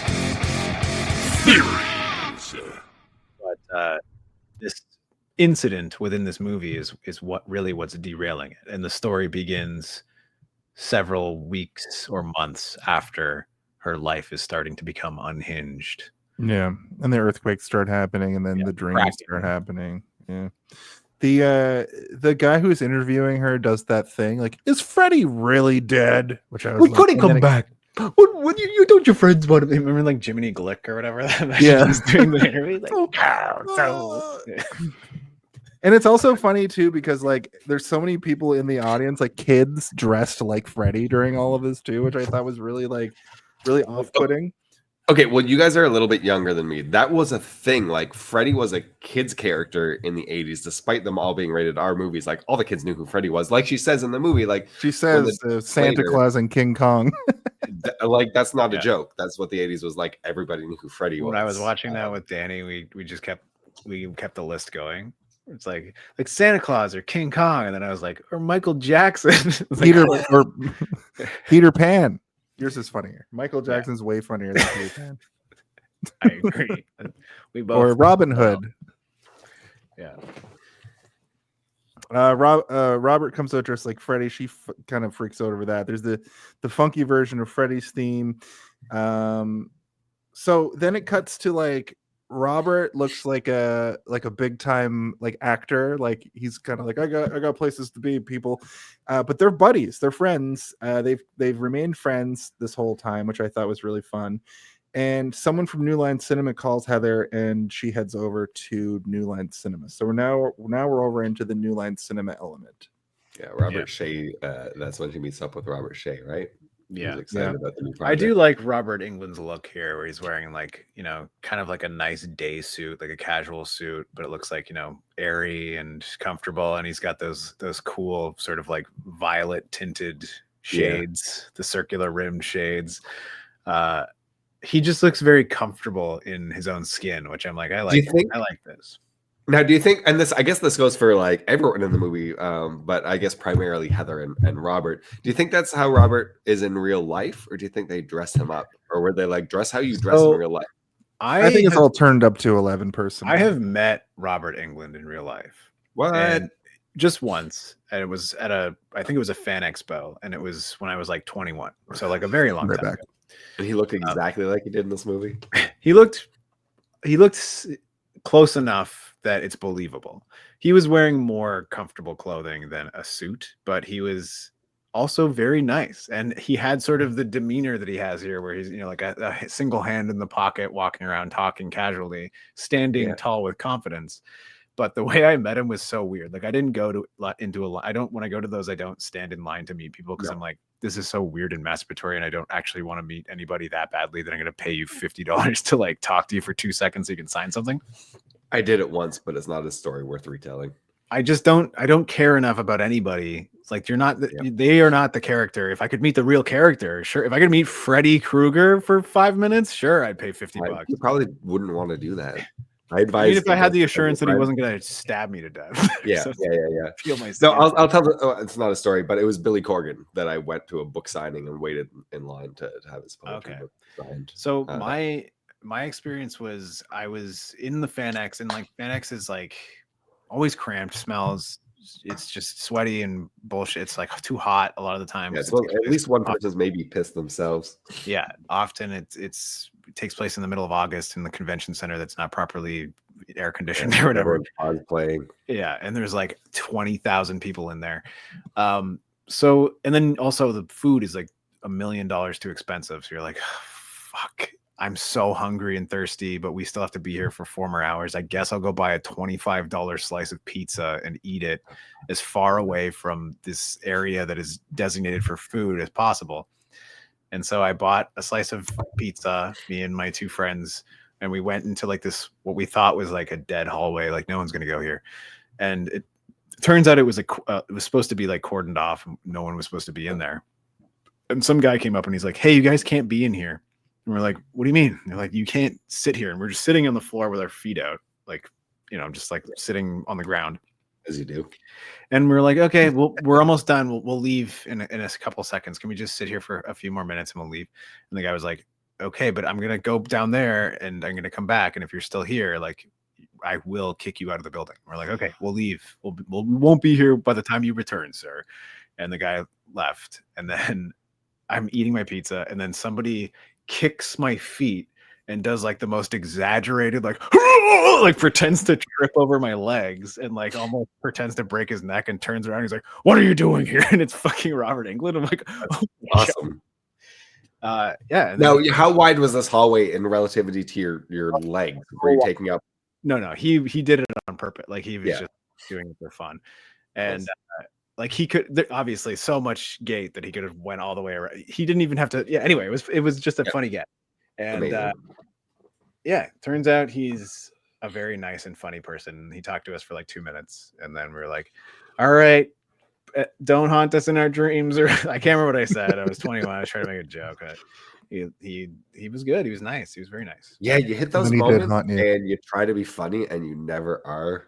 And then you think about it for 30 years and you're like, I could have said so much funnier than that. Jesus. Yeah, all I did when I met Billy Corgan was I told him it was an honor to meet him. I didn't have any prepared statement or anything. I mean, Billy Corgan. I made a short of us talking about me meeting Bruce McCullough and you not wanting to actually meet him, and it was a similar thing I did want to meet him. I was just so worried I would say the wrong thing. I couldn't go up to him. I was like, I don't know. I read the room when I met him, and it was like Tiff, and he just was like looking at his phone, and I was like, big fan, bye. And I walked away before I could even get disheartened by the whole situation. Smart. I weirdly had a similar thing with Anthony Daniels, the guy who played C-3PO in Star Wars. Yeah, I saw him. He had no line, and like he was just kind of like, "Oh, I have to go now. Really, I can't take any more requests for photos." And I was like, "Oh, he's just C-3PO in real life." Yeah, this is crazy. And I couldn't go talk to him because I'm like, I can't go talk to actual C-3PO. This is too weird. So, I didn't. didn't. Oh, okay. Sorry. Heather meets real life New Line execs who propose a new Freddy movie inspired by Wes's nightmares. Bob Shea, real life New Line head, appears as himself. They pitch Evil Never Dies, teasing that Freddy isn't truly gone. Heather refuses the project. And fun fact, according to Cinefantastique circa 1994, this meta concept mirrors how New Line Cinema begged Craven to return to the franchise. So is that sort of what happened here also, where he's like, New Line is like, please make another one, and he's like, only if I can do it the way I want to do it from my own nightmares. Cash cow. I'm sure they never wanted to stop making Freddy movies. Please hit the pinata, please.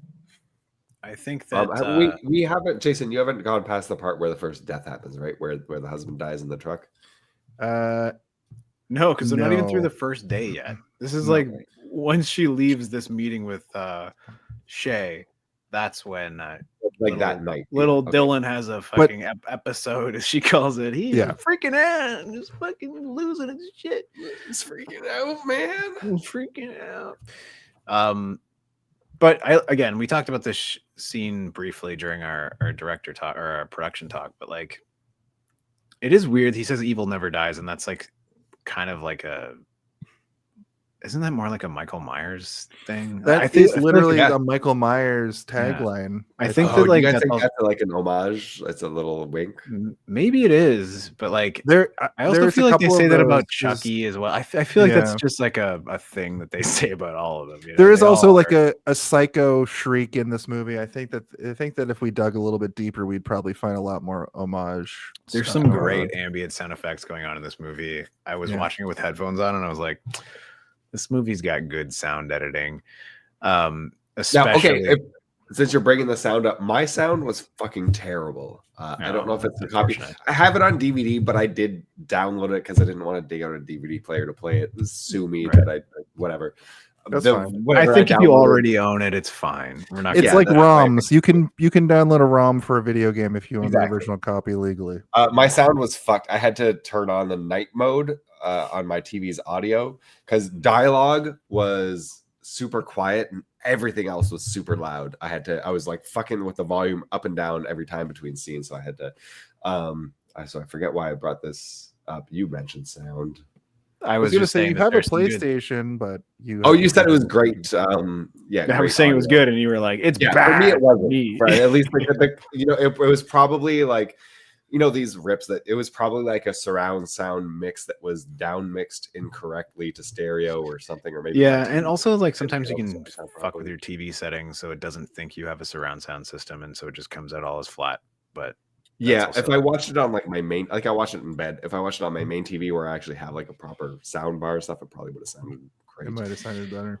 But in my experience of the movie, good sounds coming at all points in the movie. Every time there's a little bit of mystery happening, every time there's a little bit of intrigue, you'll sometimes hear like a shing, like something like a metal dragging across ceramic or something in the background, and like it's very subtle, but it's fucking good. The rip that I had was a 4K copy. It was really good. But I will say for the first hour, when we watched Cult of Friday the 13th last week for the show, we watched it with Cass in person. And then when the movie was over, Steve was like, I just want to show you the opening to New Nightmare. And we watched, and we ended up watching about 40 minutes. So I was like, you know what? I can't be watching these movies over and over. I watched the first 40 minutes of this movie in 1.5x speed. So I didn't really notice the sound, but then I turned that off for the rest of the movie, and the sound quality I listened to also on headphones. I wouldn't I have know that shown you hurts the you. first 40 minutes if I knew you were going to do that, Jason. You Well, I wouldn't have. twisted fuck. These movies I especially watch like locked in, and this movie has really good sound design. It's a feast for all of your senses, even though it's from 1994. It's such a good movie. The kid like loves dinosaurs, which were right smack dab in the lexicon, what was the you know? dinosaur's name? I didn't write it down. Rex. Rex. What got It's one me, of those- what took me out of it was, I think it was when he was in the hospital later, and he wakes up from a nightmare or from something scary, and he cries for Rex instead of his mom. Yeah. Every kid is calling for their mom first, no matter what. I found. But that the he thing called is for that Rex animal. is the only one that can protect him. We've established this. He said- keeps yeah, and I get it. Like I get what they were trying to do, but I'm like, that is, as a parent, that is fucking unrealistic. That Yeah, kid but is do not- you Craigie Krueger believe that any of your children have actually been protected from a burnt demon with a giant knife club coming from out of their floor by their I've stuffed never animal? really thought about it.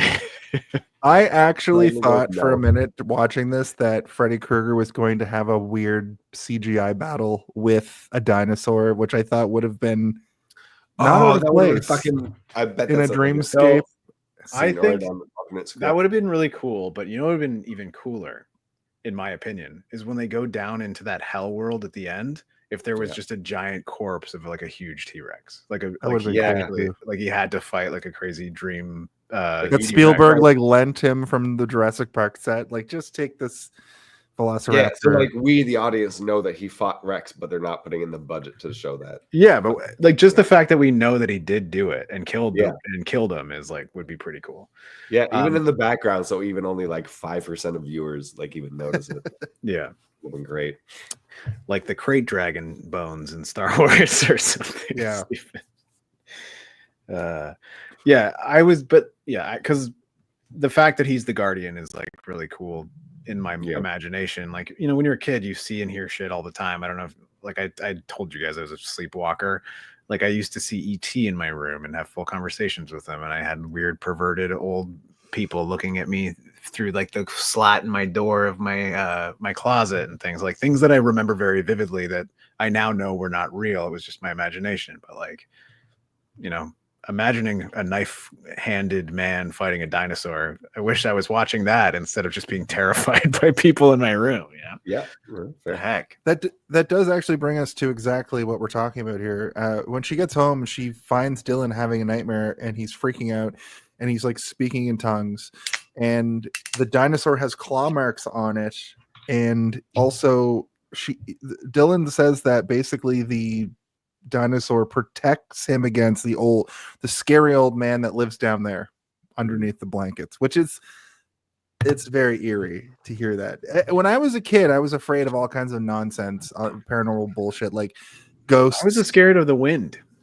I was afraid of being abducted by UFOs for a huge portion of my life because of In Search of and Fire in the Sky. Listen, that's a very legitimate fear. Okay, there's nothing wrong with being scared of that, and if you're still scared of that, that's fine too. I'm not afraid of the dark, and I don't believe in ghosts and that all that stuff. But when I go to my dad's, he lives in I'm like afraid of my dad. I'm afraid of my dad. No, he lives in a farmhouse in like surrounded by farmland, and when I'm there, I just feel like I'm being watched by a Yeah, I get paranormal that, because when entity. you're in that like open, like there's no other buildings around you kind of things, like you're exposed from all angles. Like that to me is terrifying. The thought of being in a farmhouse with nothing, like no trees or buildings or whatever around me, that is terrifying to me. That freaks me the fuck out. This is incredible. Thanks, Tim.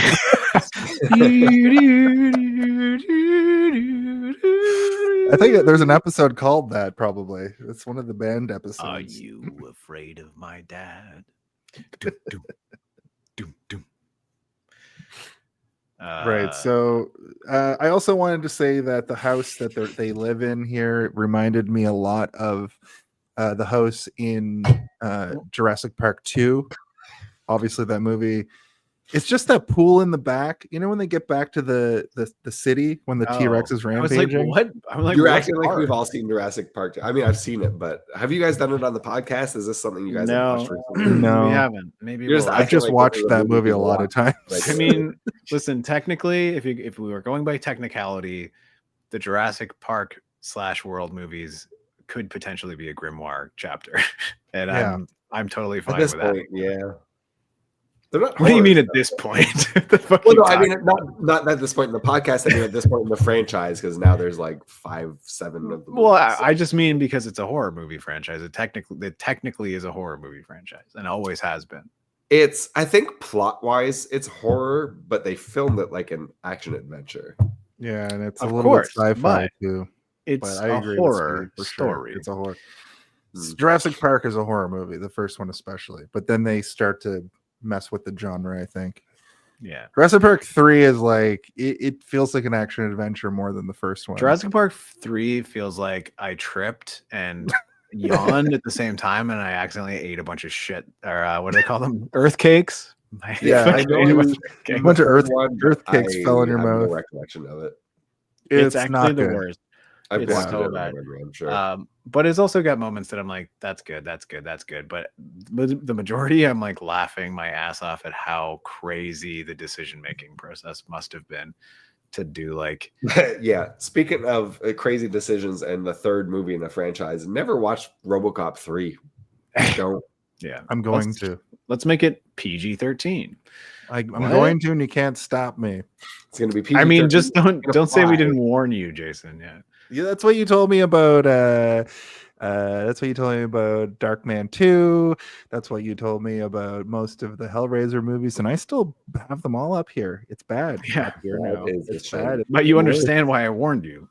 Yeah, Yeah. you get it. Yeah. Every time Steve and Cam are like, because we have a group chat, and I basically just tell them what movies I'm watching, and they're like, "You don't need to." Yeah. I'm like, "But my completionist itch is itching me." You got to get that platinum trophy. One day your completionist itch is going to short out, and you're going to actively try to not watch things anymore. And I'll actually finally might fuck with you. Yeah, you're like, I can't watch. I hope so. Or it'll short circuit the other way, and you'll need to watch every movie ever made ever. Yeah, That's You're where like- I am now. you're like, When now I I get also to need to watch 1,000 movies, I need to watch every television show. Because are you going to watch the entire RoboCop TV series, the one season? Don't No. do not. I tried.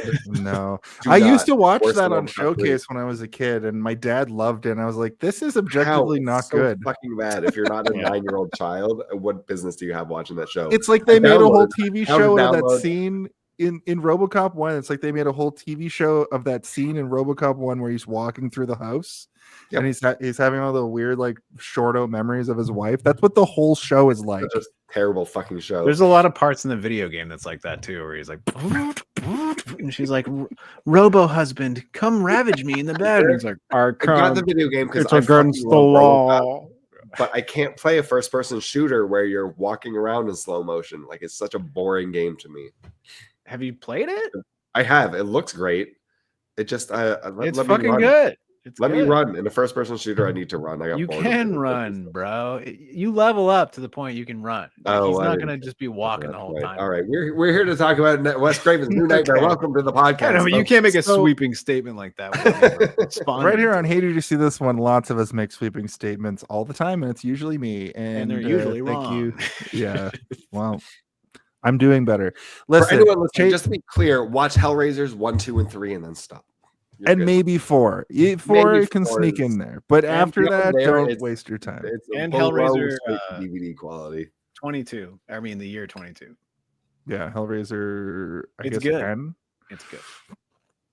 It's Listen, good. I think it's we cut actually over more to- like 13, to be honest. It's like the 13th one. There's a lot of them. There was 2 in 1 year at one point. 2 straight Yeah. to DVD Hellraisers, and I watched both of them, and they were worse than the previous. And they were made by different studios, and Doug Bradley was Yeah. like, "Are you telling me I have to make 2 I gotta go. Ding, ding. Yeah, I think one of them is the one Doug Bradley isn't even in. it would have to be. They were Next- making them both next at the same guy. time. Yeah. Anyway, So, save we your cut over- tears. It's a waste of good suffering. That's We a cut lot our- of stuff right there. The pain as far as the eye can see or whatever. We cut over to Chase. He's taking a drive. It's a classic Freddy scene of somebody driving a car and trying Where their they cut hardest to his crotch a lot. not to fall asleep. Yeah, he's Listen, and man, they do a really the cool amount of thing where the tits claw and comes up. asses that I gotta watch in these horror movies, I'm okay with doing a crotch shot of a dude. One every bulge. once Oh, in I'm a not while. complaining. I just thought it was funny. Like the camera keeps just like cutting to his dick. Yeah, and the no, first it's time like, they do it, more, you know, more, more. like spoiler alert, like so they cut to his crotch because Freddy's glove, like I think happens in the fourth one. Freddy's glove comes out of the upholstery in the seat in the car to like, Yes. whatever, fuck with him. But what the first time it cuts to his dick, there's no context. It just cuts Yeah. to his fucking crotch. Well, we know. We're like, why are you showing us this? But for Yeah, one like, there's second, I'm gonna be like, a claw. why is there what? It'd be I thought it funny was if- funny. I'm sorry. I thought it was hilarious that they just cut to a dick and they just let it hang there for like half a second too long before Freddy's glove comes out of the seat, in my opinion. I think that they didn't leave it a half a second long enough.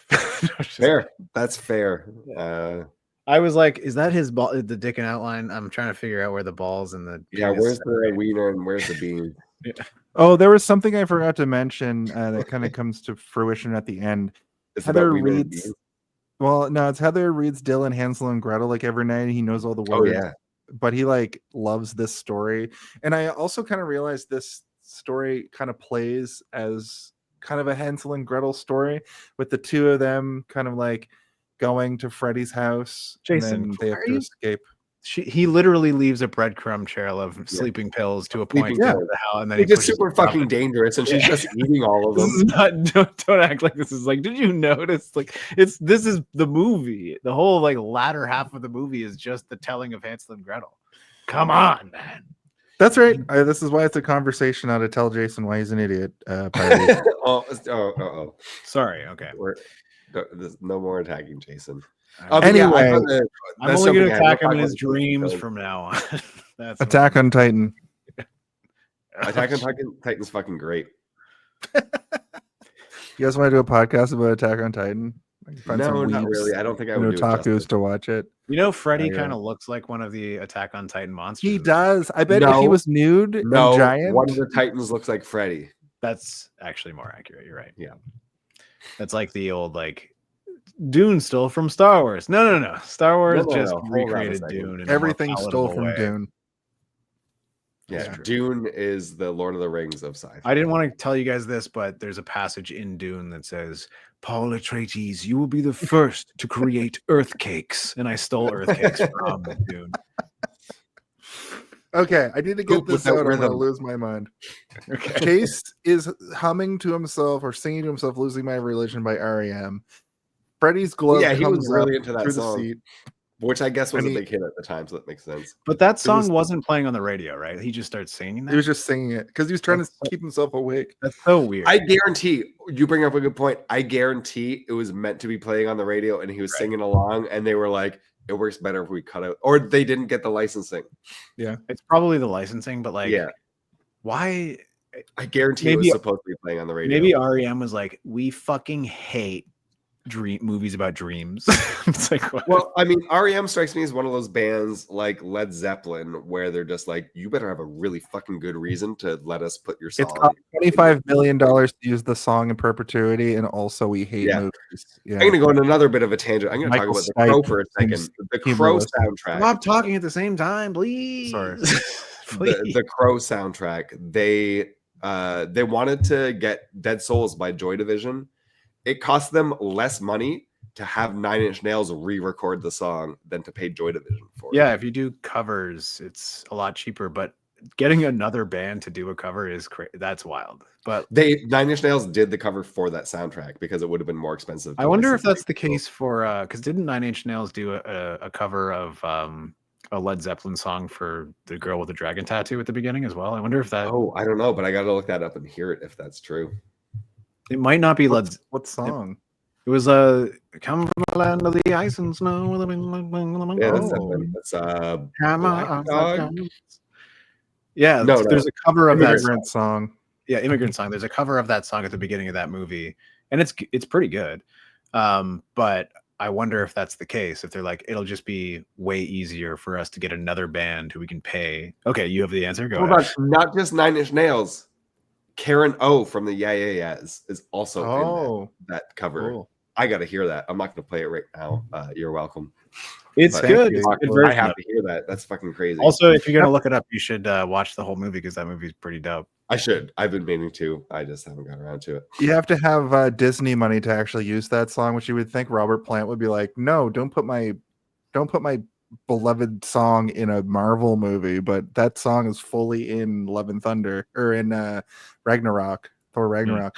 Fun fact. I think Zeppelin loosened their grip on their catalog for a while. I think School of Rock was the first movie that had a Zeppelin song in it, and it was a fucking struggle from what I heard. I I don't think it was the first audio movie content. to have one, but I think it was the first movie where they like did it without making it almost impossible for it to happen. But like, because Also, I'm going to keep going on Led Zeppelin movies.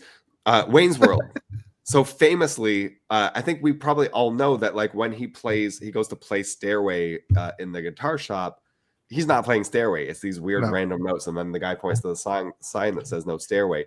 In the theater, Stairway was in it. And now the new release that just came out of Wayne's World, if you get it, they've restored the actual Stairway to the movie. yeah, I've heard of this. Yeah, He does play another song that's a real song, but you're right.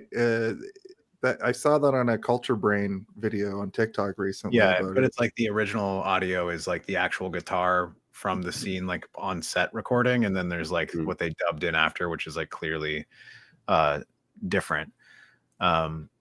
My joke was going to be that Robert Plant is in the Marvel Cinematic Universe, and that is because Groot's actual name is Robert Plant. But no good, no good, no good.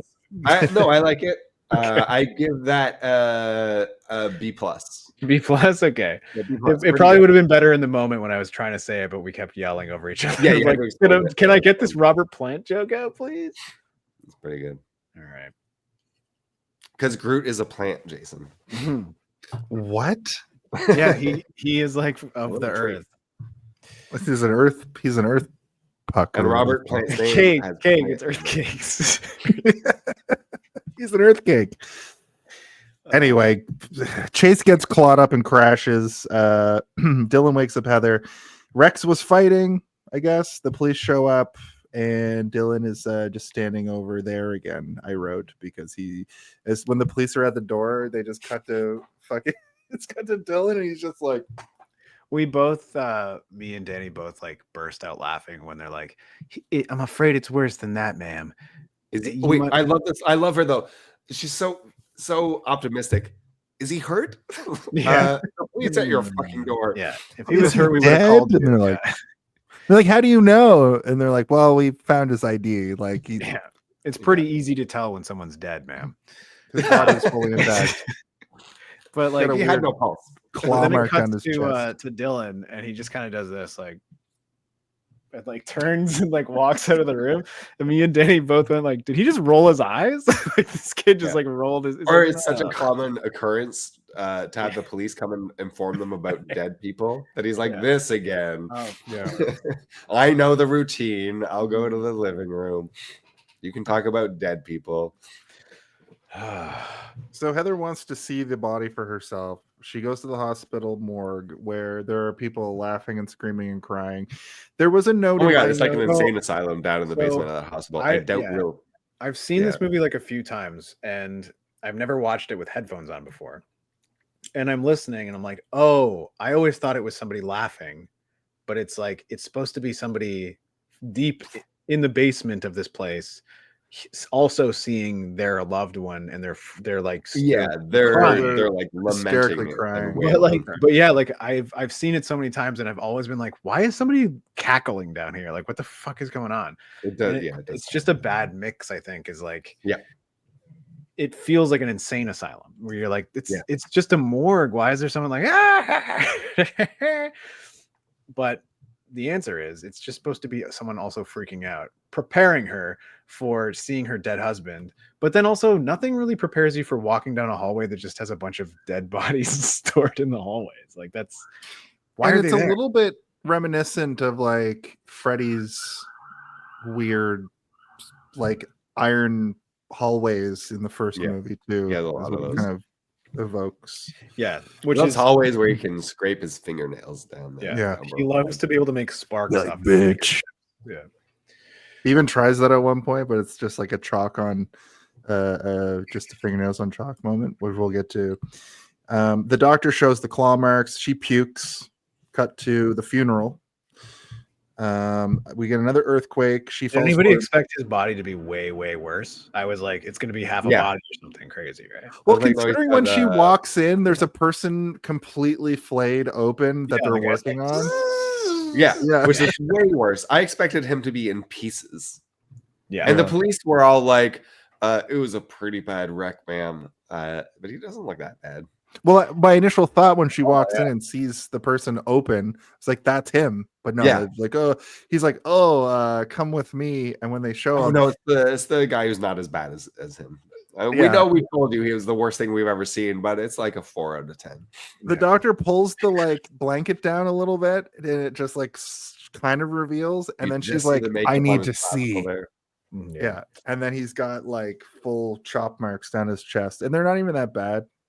I mean, I think it would have been better if it was like way, way worse, and then the claw marks should have been there, and then maybe his whole bottom half is gone or something. Like it should have been like plot wise, that maybe should have been the goriest scene in the movie. Yeah, but in this movie, that the guy, she's like, it looks like he was clawed, and he's like, yeah, and I'm like, the way he says yeah, I'm like I expected him to be like, listen, lady, everybody that comes in here all scraped up looks like they got clawed. It's just normal, all right? That's what you look like when you're dead. You look like you That's what we do here at the morgue. I've never seen a dead, eviscerated body before. Yeah. But it was too tame, I think, is what we're all kind of saying. But absolutely. But at the funeral, there's another earthquake. She falls forward and bops her head, and then she gets sent into she's like knocked out. So she sees Dylan being pulled into the coffin. The coffin gets shaken into the ground.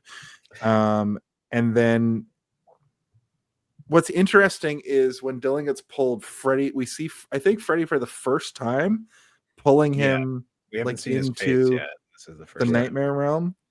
And I don't know. I think this is probably the weakest moment in the movie for me because it The doesn't special really, effects aren't great. they're not great. It doesn't really do much. It's also sort of predictable in a way where I'm like, Yeah. she's Yeah. gonna fall in, and This was the first point in the movie where I was like, oh, there's a cliche. Like Yeah. there's the funeral scene that you expect. the I'm best pretty part sure like Nightmare on Elm Street 4, which again I was on your episode for that. Like the funeral scene, maybe that, you know what? Maybe that was a callback to that funeral scene. Maybe, Because yeah. I think in 4 there was a scene that was very similar to this. but it doesn't really do. I think the most effective part in it is when the body lands on her and like the blood is coming out of his eyes and his nose and his mouth, and he's like, "Stay with me." And I'm like, okay, this is like that. That was That's good. Yeah, scary. you're right. Like, I would be freaked out if I was 13 or whatever. Oh sure. I mean, I'd be freaked out if I went and saw my spouse with a claw marker on their chest, on their dead body. Like Yeah. in real reality, like yeah, she should puke at that. But Yeah, I think the entirety of the morgue scene is more uncomfortable to watch than the funeral scene, and then especially when it cuts back and she's just got like a ding on her head and everyone's like, no one's helping her, like she's just like has to get up on her own. It's like, what the the whole funeral is just watching her. And then the best part though is when it cuts to the priest or whatever, and he's like, and God bless America, and everybody get home on time, and don't forget to tip your bartender. And you're like, what is this guy saying? And don't then he fall just kind of asleep. runs away. Like, you gotta go. There's an earthquake. You're in an open field during an earthquake. That's where you want to be, is a graveyard. Yeah. There's no overhanging objects. If there's a crack in the earth, you can dive out of the way of it. It's a pretty good place to be. Though you might fall into a grave, and a grave gets opened up, and then Yeah, not meet an old necessarily a ancestor or cemetery. something. Like, oh shit. You have to crawl Cemetery for might a be a portal. bad place to be in an earthquake. If you're Can you underneath, imagine? if you're sitting directly next to a tombstone that falls over on you, I Can you suppose. imagine being in a cemetery and an earthquake happens and all the bodies just like float up out of the ground? Or it's like a sinkhole and it like sinks everything. Oh, and it then pulls and you then- into the ground with all the corpses. Yeah, and you just see all Yeah. these coffins going down, and you're like, ah! Oh, man. Oh, you're they're just opening, clawing like, your way out. ah! That's an See, now incredible that would nightmare. be a freaky scene. You know, On I think Elm we Street. just started making our own movie. Yeah, it's Yeah. called We Graveyard have a Sequel. scene. We're gonna build Called from Graveyard on Elm Street. No, it's called Rave to the Grave. So we there. All right, I'm in. yeah, there's a Can we rave at the film with, graveyard. EDM and happy hardcore. No, we got to get REM. Yeah, they will definitely be on board. So it turns Sorry, go ahead. it turns out that was all a dream. She wakes up. Robert Englund offers to help because he's at this funeral, and it feels all very weird. So that night, Dylan is just watching Nightmare on Elm Street on the TV again. So my I guess theory here is that Freddy Krueger is just putting Nightmare on Elm Street on the TV a bunch. No, Yeah, it's- is this Heather- the scene where they No. afterwards they So cut? and they- Heather loves watching the Superstation, and it just so happened to be That's happened to just be on the TV all the October. time. It was October during this movie, and they just kept playing Nightmare on Elm Street over and over again. Over and over, yeah. Well, But Dylan's is in a this- trance. Is this the scene where after she's turned the TV off later at the end of the scene they cut and the TV's not even plugged in? No, that's much later. Yeah. Okay. This is a he wakes up, he's freaking out, and then he starts singing the 1-2 Freddy's coming for you. And she's like, "Where did you And, hear that?" And it's like, "But he was just The watching TV's the right movie." there. Yeah. No, but he All the also scenes where he's says watching the movie frustrated me because I'm like, hey, turn the TV off. Your kid's watching a rated R movie and he's 4 years old. Just turn the Yeah. TV off, and she doesn't. but he and also says the- that he's heard the movie under his covers. Yeah, and she also says, "Did you hear it from that movie?" Like, it's like, yeah, obviously. The man with the claw hand is coming to get me, and then he gets a nosebleed, and so I think he's going through it. And she's like, "Dylan, what the frick?" HMC. Yeah. Yeah, true. And then Dylan's like, "Hey, can you come into my dreams with me?" And she's like, "Ugh." No. Girls, So- that happened in the 4th movie and it turned out bad for everybody. Yeah. Is that the where unborn, unborn one or whatever? The No, that's the one where it's what's the character's name? The actress is Tuesday Night, where she's the Oh, dream right. master and she can Right, pull right. people into her dreams. Right. Yeah. Yeah, where all the supernatural stuff that isn't Freddy starts happening, superpower stuff.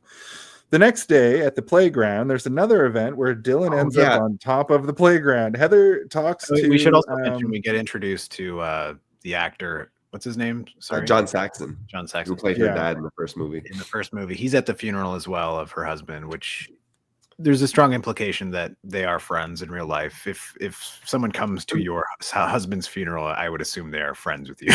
You know, like Also speaking of that funeral and people from the first movie, I forget the character's name and the actor's name, but the like jockey guy from the first movie who dresses in the leather and has the slicked hair. He's at the funeral. You just see him in the background. Oh, really? The lines, but he's fucking there. What a good guy! Yours with the swirling lawnmower. Yeah. Is it the guy who also gets like in jail or whatever? Yeah, the guy who killed himself, or what they think killed himself in jail. Yeah. He's at the funeral. He's as well. there too. Eh? Another thing, I'll take time off from my job at the car wash to come down and film a scene for the new Freddy Krueger movie. I was in one fucking movie in my whole career, and you remind me of the slick. You just call me the slick back hair guy. Fuck you! I'm gonna find out his name now, just so I stop disrespecting. I tried to get a real new franchise off the ground called the Slick Back Killer, but nobody was interested. Speaking of the background things that are happening in this movie, I noticed that during the sequence when she's talking to her dad from the other movie, there's a kid on a bicycle who drives by in the background, and it rings the bell. He's wearing a Freddy Krueger style shirt, and then he drives through the foreground, and I was like, it's just if Freddy. You watch this movie 100 times, would you catch references to Freddy Krueger through this whole I think film? so, because like there's like a bunch that I notice, and I'm not even really like a Freddy Krueger enthusiast to the point that I watch them when I watched them a couple of times, and then we started doing this, and I watched each one once for it. This is probably the one that I've seen the most, which doesn't help me to find the references because if it's referencing the other it's the one movies, I've seen the least for sure, except maybe 5 because that one's terrible. Yeah.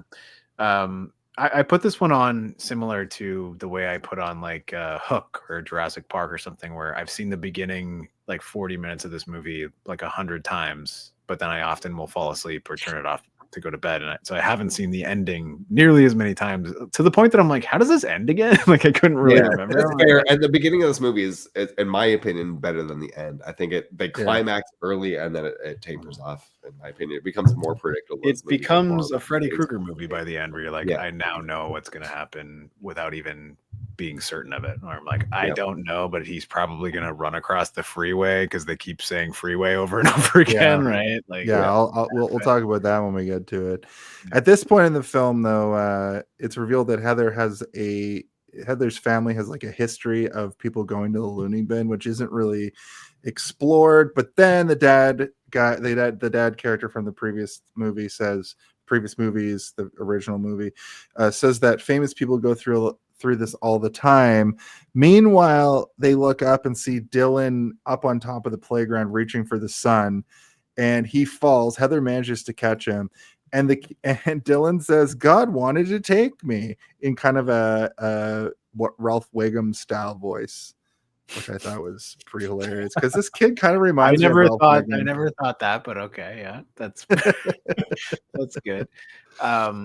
So does he say specifically famous? I think he just says like, if having somebody crazy in your family makes you crazy, then we'd all be in the loony bin or something. I think it's like he just his point is like his point is just like everybody knows somebody who's got a couple screw loose and but the best part about this is the entire time he's trying to be like, listen, you're not crazy, your son's not crazy, the situation definitely crazy, but nothing about you or your son is crazy. And then they both are like, oh fuck, your crazy son's about to jump off the playground. I think that the celebrities going through it all the time too is like, when you're in a movie, it's going to seem like everything around you, because you're so ingrained in the film, is happening to you, just to sort of ease her mind about it. Being a celebrity, I can only imagine, gives you sort of like this weird sense of self that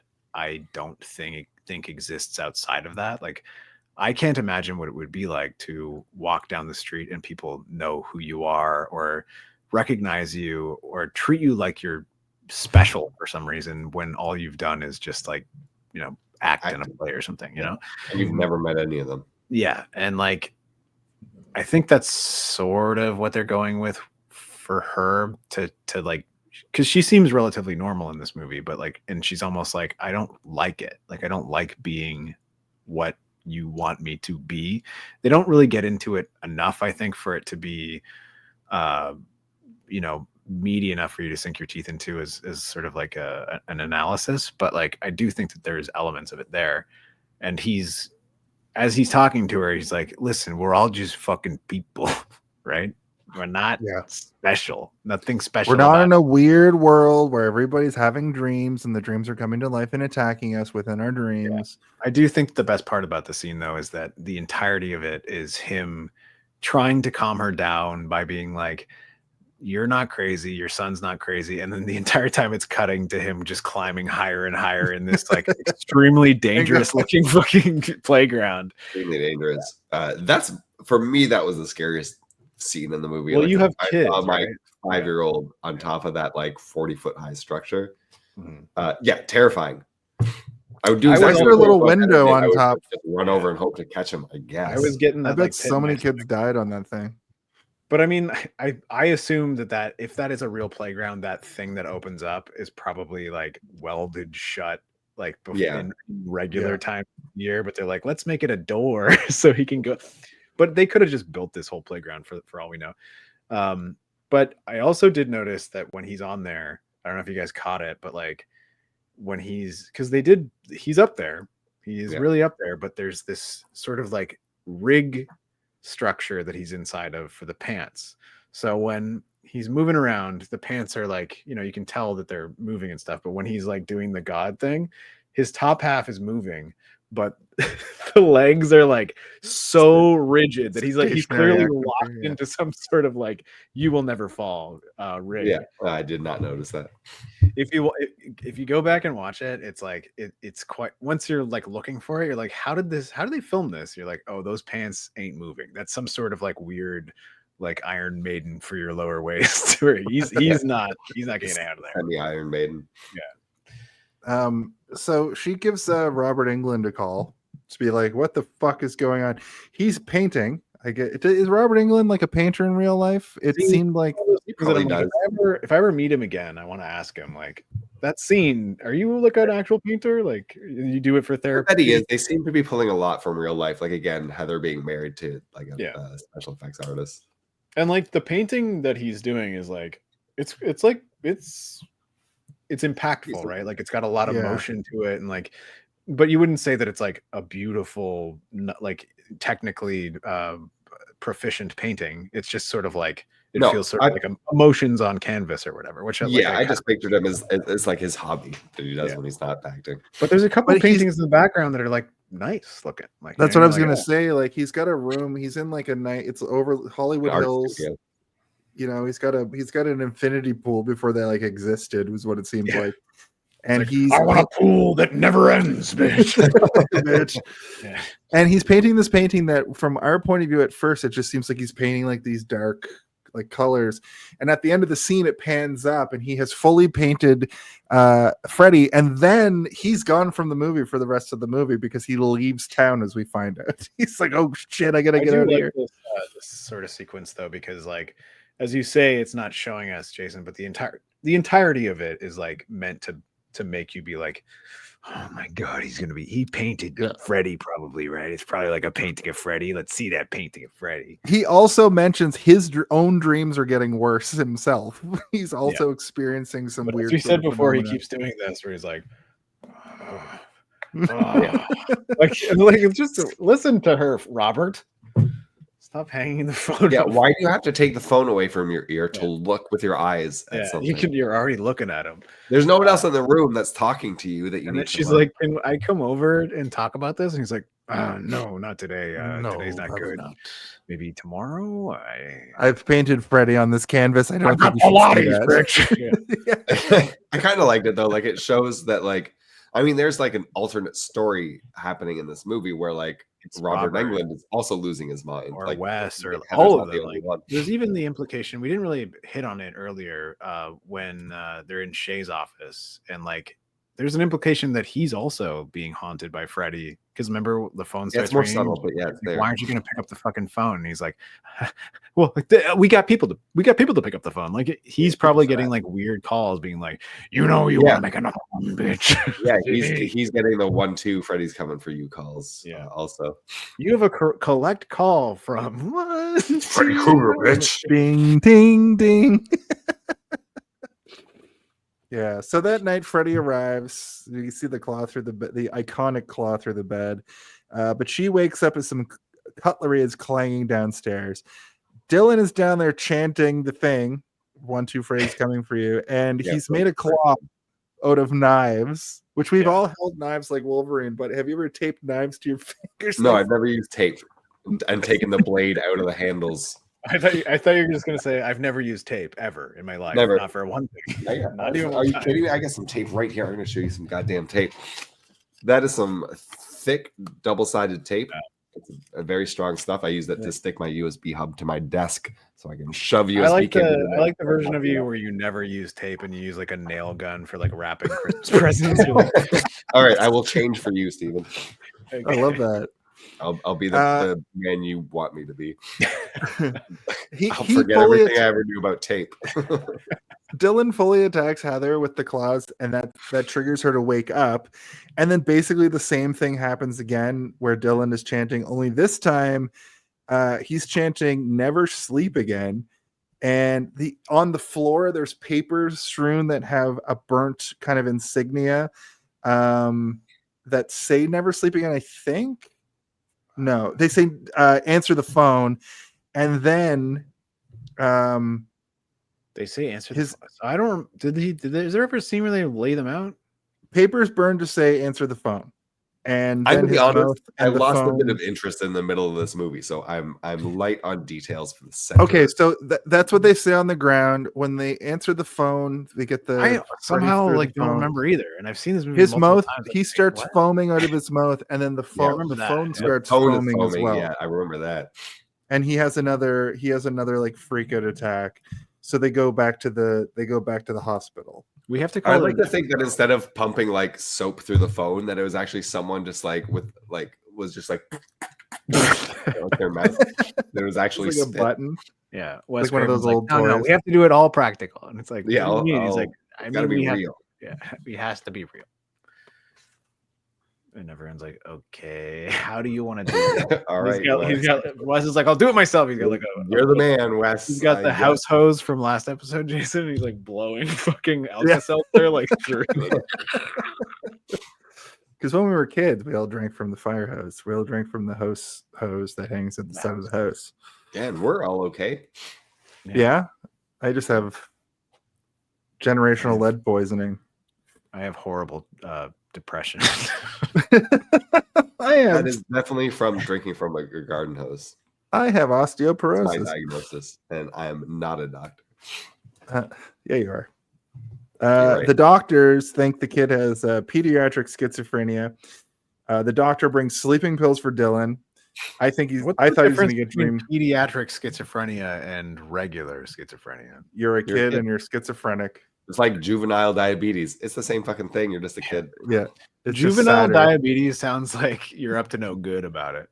Like mischievous diabetes. You gotta go to juvie. Like you're somebody with diabetes. Sugar. You have a slingshot in your back pocket. This guy's got juvenile diabetes for sure. That's funny, right? Okay, so yeah, I think it's great. Right. So as Dylan's going to sleep, he pulls the pill out of his mouth because he realizes he can never sleep again. I think we all realized that was going to happen, right? The amount of fucking like song and dance they make about this pill, we're all like, he's not going to swallow the pill. He's not taking that pill. Yeah. Heather's driving home. She almost hits another car. She can't get her seatbelt on. I thought this stuck out to me because she's like freaking out. She almost backs into a car. She goes to put her seatbelt on. She can't get it. She goes, ah, and just like beelines it out of there. I thought it was just a funny thing to see somebody take their seatbelt and not like try it twice. but you know how seatbelts stick, Yeah, and they she stick- throws her hands. Just thought that Listen, was man. a weird choice. I sometimes I will close a drawer and like my shawl or whatever, my shirt will get stuck in it, and I'll yank, and then I'll be like, I'm not fucking making breakfast. And then I'll just go back to bed. I'm like, I'm going "Fuck back it." to bed for the rest of the day.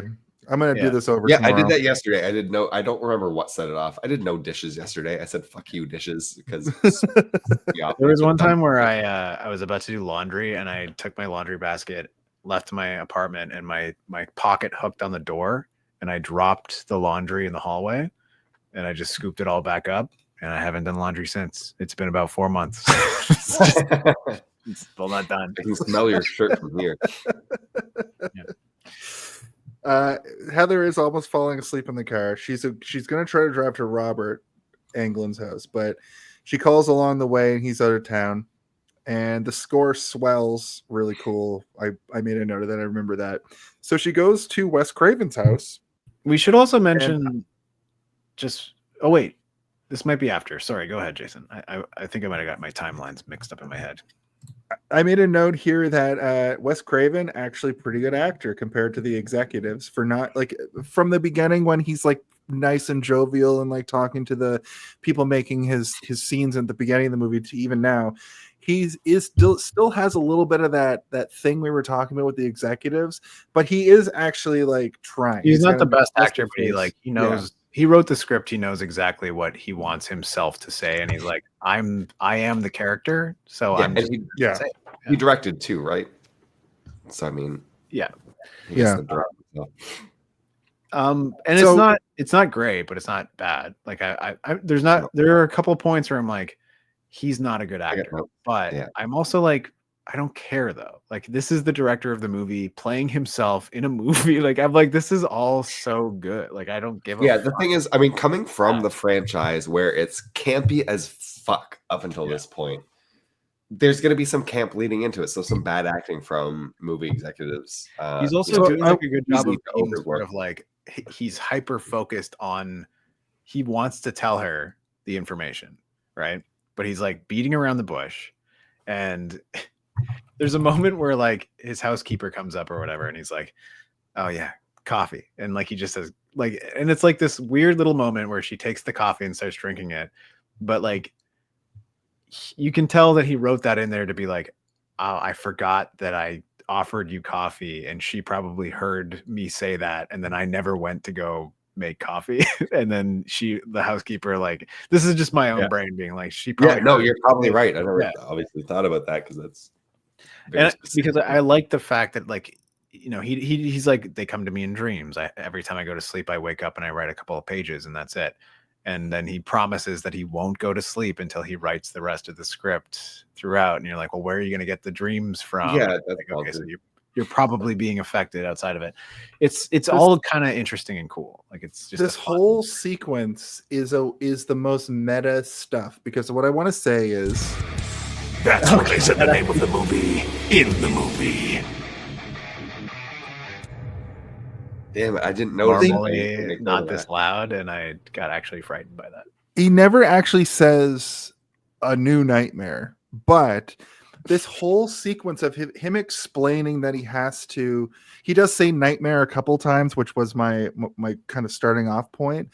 But the fact that he has to have dreams to create the script that he's writing, talking about the nightmare that he's having in order to be a part of all of this, and the nightmare being in progress, all kind of fit into the meta-ness of saying the name of the movie in the movie. Like, this is him doing like kind of a plot dump, exposition dump of what we're experiencing.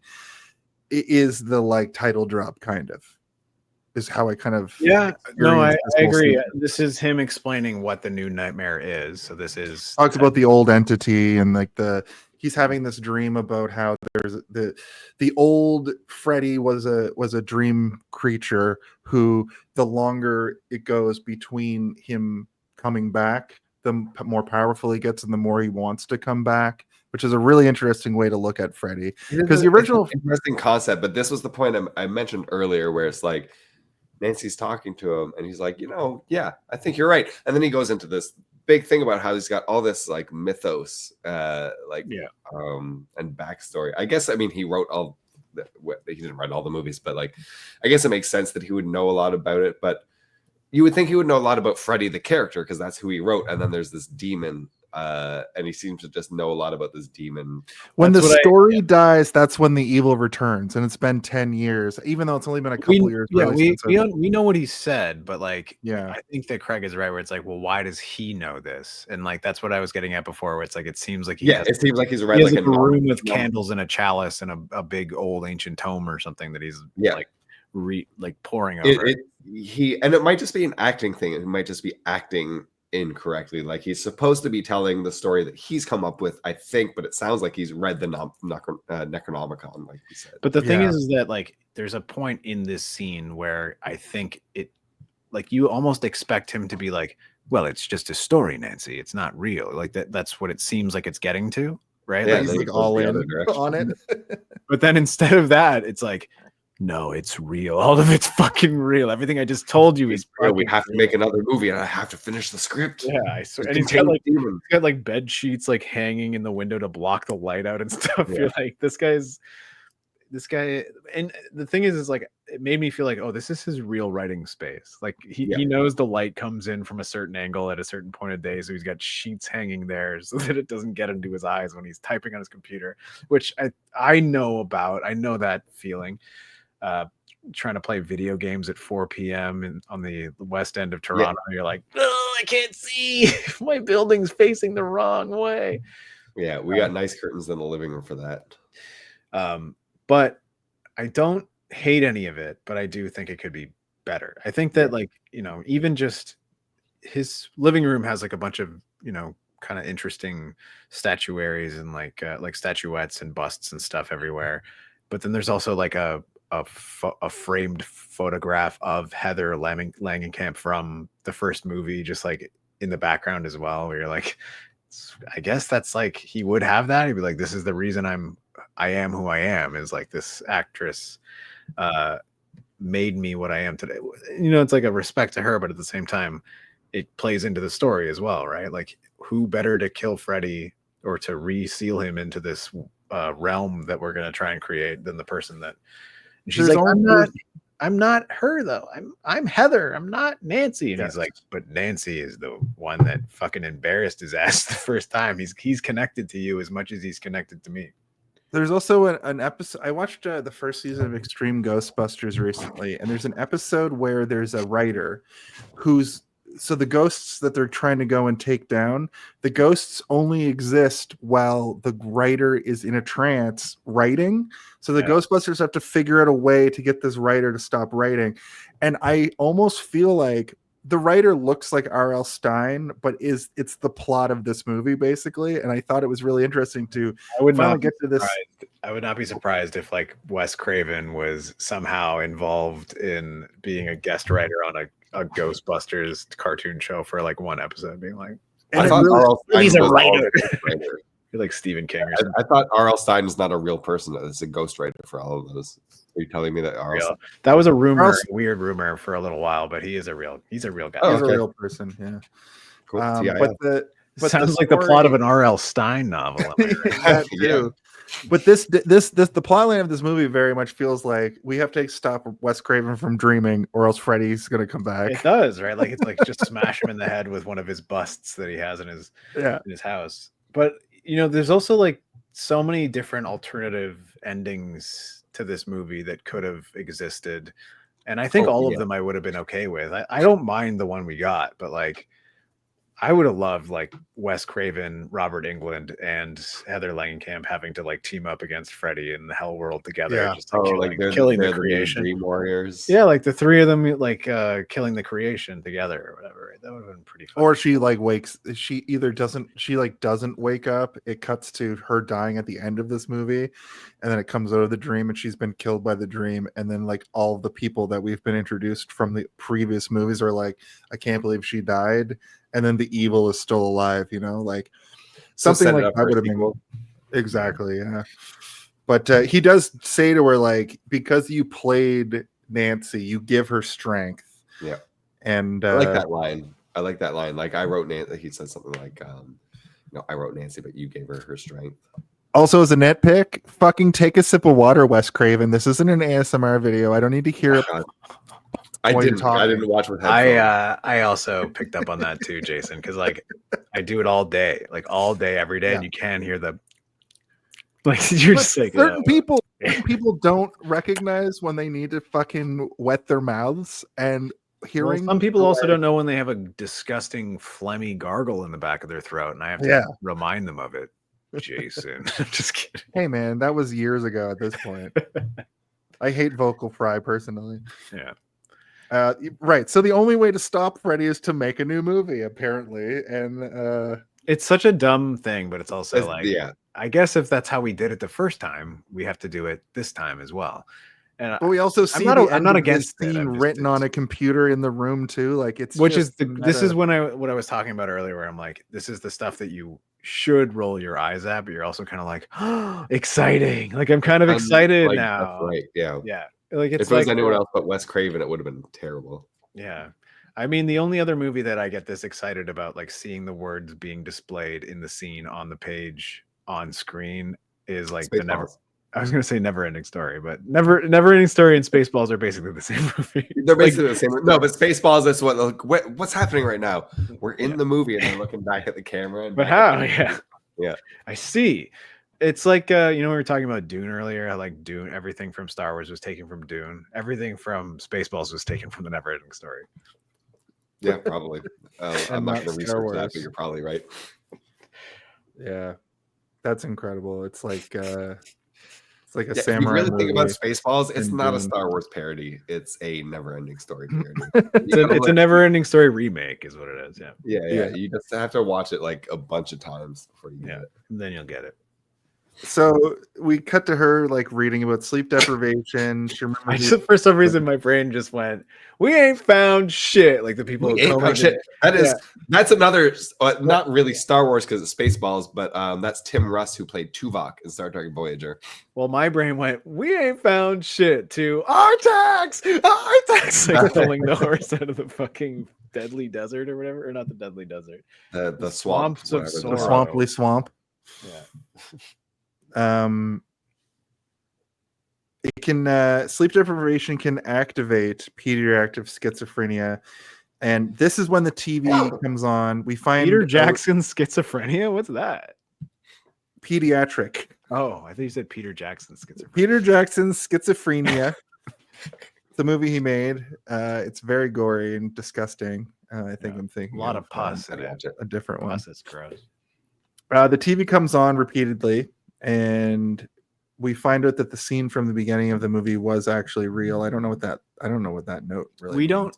Oh yeah, no, those No, special yeah. effects artists that died in her dream at the beginning, then they actually died in real life. So Yes, it's like right, she was- because it shows she a was scene. surfing or But seeing also, the if you future. listen to what she says that they got killed in a field because somebody was trying to rob them of the glove they were making, which is like, Yeah, it's so strange. Or you're like, in oh, they a died for field real. or in the field, because those are two different statements. I think they said a field, like their Okay. bodies were found in a field. Oh, the not like- bodies were found in the field. the body. Yeah, they were found dead in a field. Yeah, yeah, and then But they're maybe like, Freddy's giant ghost glove just came and lifted them from a movie set over into a field. just like just dumped them. like the Sims. Yeah. Or like the scene later with the freeway. Did you guys Yeah, catch? which is also like the Sims. Yeah. Did you guys catch at this point that Heather is doing the like traditional Friday Nightmare on Elm Street thing where she just has a pot of coffee on her bedside table? Yeah. I love it. She Yeah, just another slang callback on to the coffee. first movie. She That's a did that in the staple first of the movie. Nightmare series is just have a Eating big- fucking coffee grounds is crazy. That was a good one. And then we get another earthquake. Freddy fully returns. He looks great, and he slashes her on the wrist. So she fights him. She basically just like battles him, has a quick battle with him, and then This rushes is to also the another iconic hospital. sequence. Yeah. Is when he comes out of the closet and he goes, he says like, "Miss me." Talk bitch," for a minute about this sequence. I'll be right back. It's a great shot It's one of those like Yeah. sort of like wide angles where like it comes at you unexpectedly, and you're like, Yeah, oh they my shot it God. in a way that it feels like he's really coming at you, even though it's in a TV screen. Yeah, and just the way, like coming from inside a closet is like the nightmare scenario for every child, but like now it's happening to her, right? Where she's like, well, there's nothing in the closet, but no, he's in there. That's where he is. Everywhere he comes from in this movie is from a classically conjured from a child's imagination, under the bed, from a closet, and they all work really well. But then we get to see his amazing leather pants as he kung fu fights her in this bedroom, which again, I've mentioned it before, the setting is great. Also, too many cup chairs in this bedroom, am I right? You only need one, I guess. Yeah, I think I probably dozed off during the scene. You guys were talking about the leather pants earlier, and I had no idea what you guys were talking about. So I need to go back and watch the scene. Hold on, press pause on the podcast. I'll be back Pause. in Yeah. 10 minutes. Yeah. Okay, so now that we're back, Freddy Krueger pops out of the closet and he's got leather pants on, and we're like, whoa. Oh my God, man. those leather pants! I just saw them. It was outstanding. Yeah, and we're like, Freddy, where'd you get those? And he's like, I got them from your mom's closet, bitch. And then, But she shops at Hot Topic. she shops at Hot Topic, bitch. There's not really any conversation that goes on between them during this fight, but they end up rolling under the bed, and you're like, okay, this is the weird sort of sexual tension that always exists in a Freddy Krueger movie, where he's a pervert. Remember, he's a pervert. We always have to know that he's a pervert. But in this, there's never any kind of real gross sexual tension. It's more like, I want to kill you. I just need to kill you. But first, I need to kill your son in front of you. I think that's the whole concept of this version of him, right? Actually, brings up a very good idea. I was going to say a very good point too, because like I also wear a CPAP to sleep because I have sleep apnea, and you're not supposed to put stuff in your CPAP. But what if because it's basically like a vaporizer, right? And I've seen people online talk about putting like essential oils in it, which you're 100% not supposed to do. But what if you just put a full pot of coffee into your CPAP machine? Or what if you just like some wine in there? Yeah. Yes, but fill it up with some You're red just wine. like, all right, Freddy Krueger, come get some, bitch. And he's like, Did you call me bitch? I called you a bitch, Freddy. I didn't mean so much in the Nightmare on Elm Street scenario. I just meant in general to like. No, I know. inhale. I didn't mean it either. I mean, that's just what would happen if you did it. Fair, okay. You would be drunk talking about Freddy Krueger in your room. Fair. Come and get me. So over at the hospital, Julie's there for some reason. Julie's an interesting character. She has no other personality. Her character and her babysitter existence is babysitter. Yeah. Yeah. Who has the best? I meant to bring this up earlier.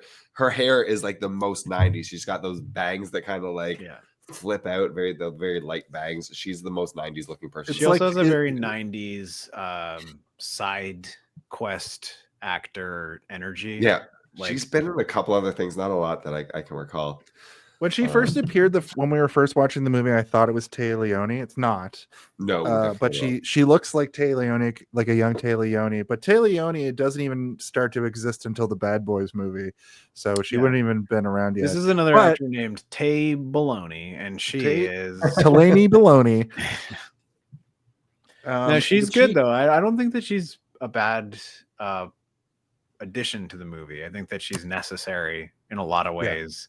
But I do also think you're right, Craig, where it's like she doesn't have anything. Like there's nothing else. No, she's got no identity other than babysitter. We only but also to get killed brutally. In a traditional Freddy Krueger movie, we would have gotten probably like 3 or 4 scenes of her at home by herself experiencing Freddy Krueger moments. Yeah. But in this, it almost feels like a video game where it's like you're playing as the character of Heather, and then you get to the hospital and all of a sudden Julie's there, and you're like, Julie, why the fuck are you here? And she's like, I had a dream about Dylan, and I had to come see him. Which I don't, again, like it's one of those things where I'm like, in most movies I'd be like, fucking bullshit, but in this I'm like, no, because we're so hyper focused on Heather, I kind of like the fact that it's like, other people are having these Freddy Krueger moments on their own, yeah. but we never see them. And like, I like that we're focused on Heather. It makes it more interesting to me. And going back to my what I thought this movie was this whole time for literally 30 years, I thought we were going to get like a traditional group, but in those old movies, it's all kids, like teenagers getting killed one by one in slasher form. In this, there's only people they're sort of like collateral damage, getting killed by weird happenstance in reality.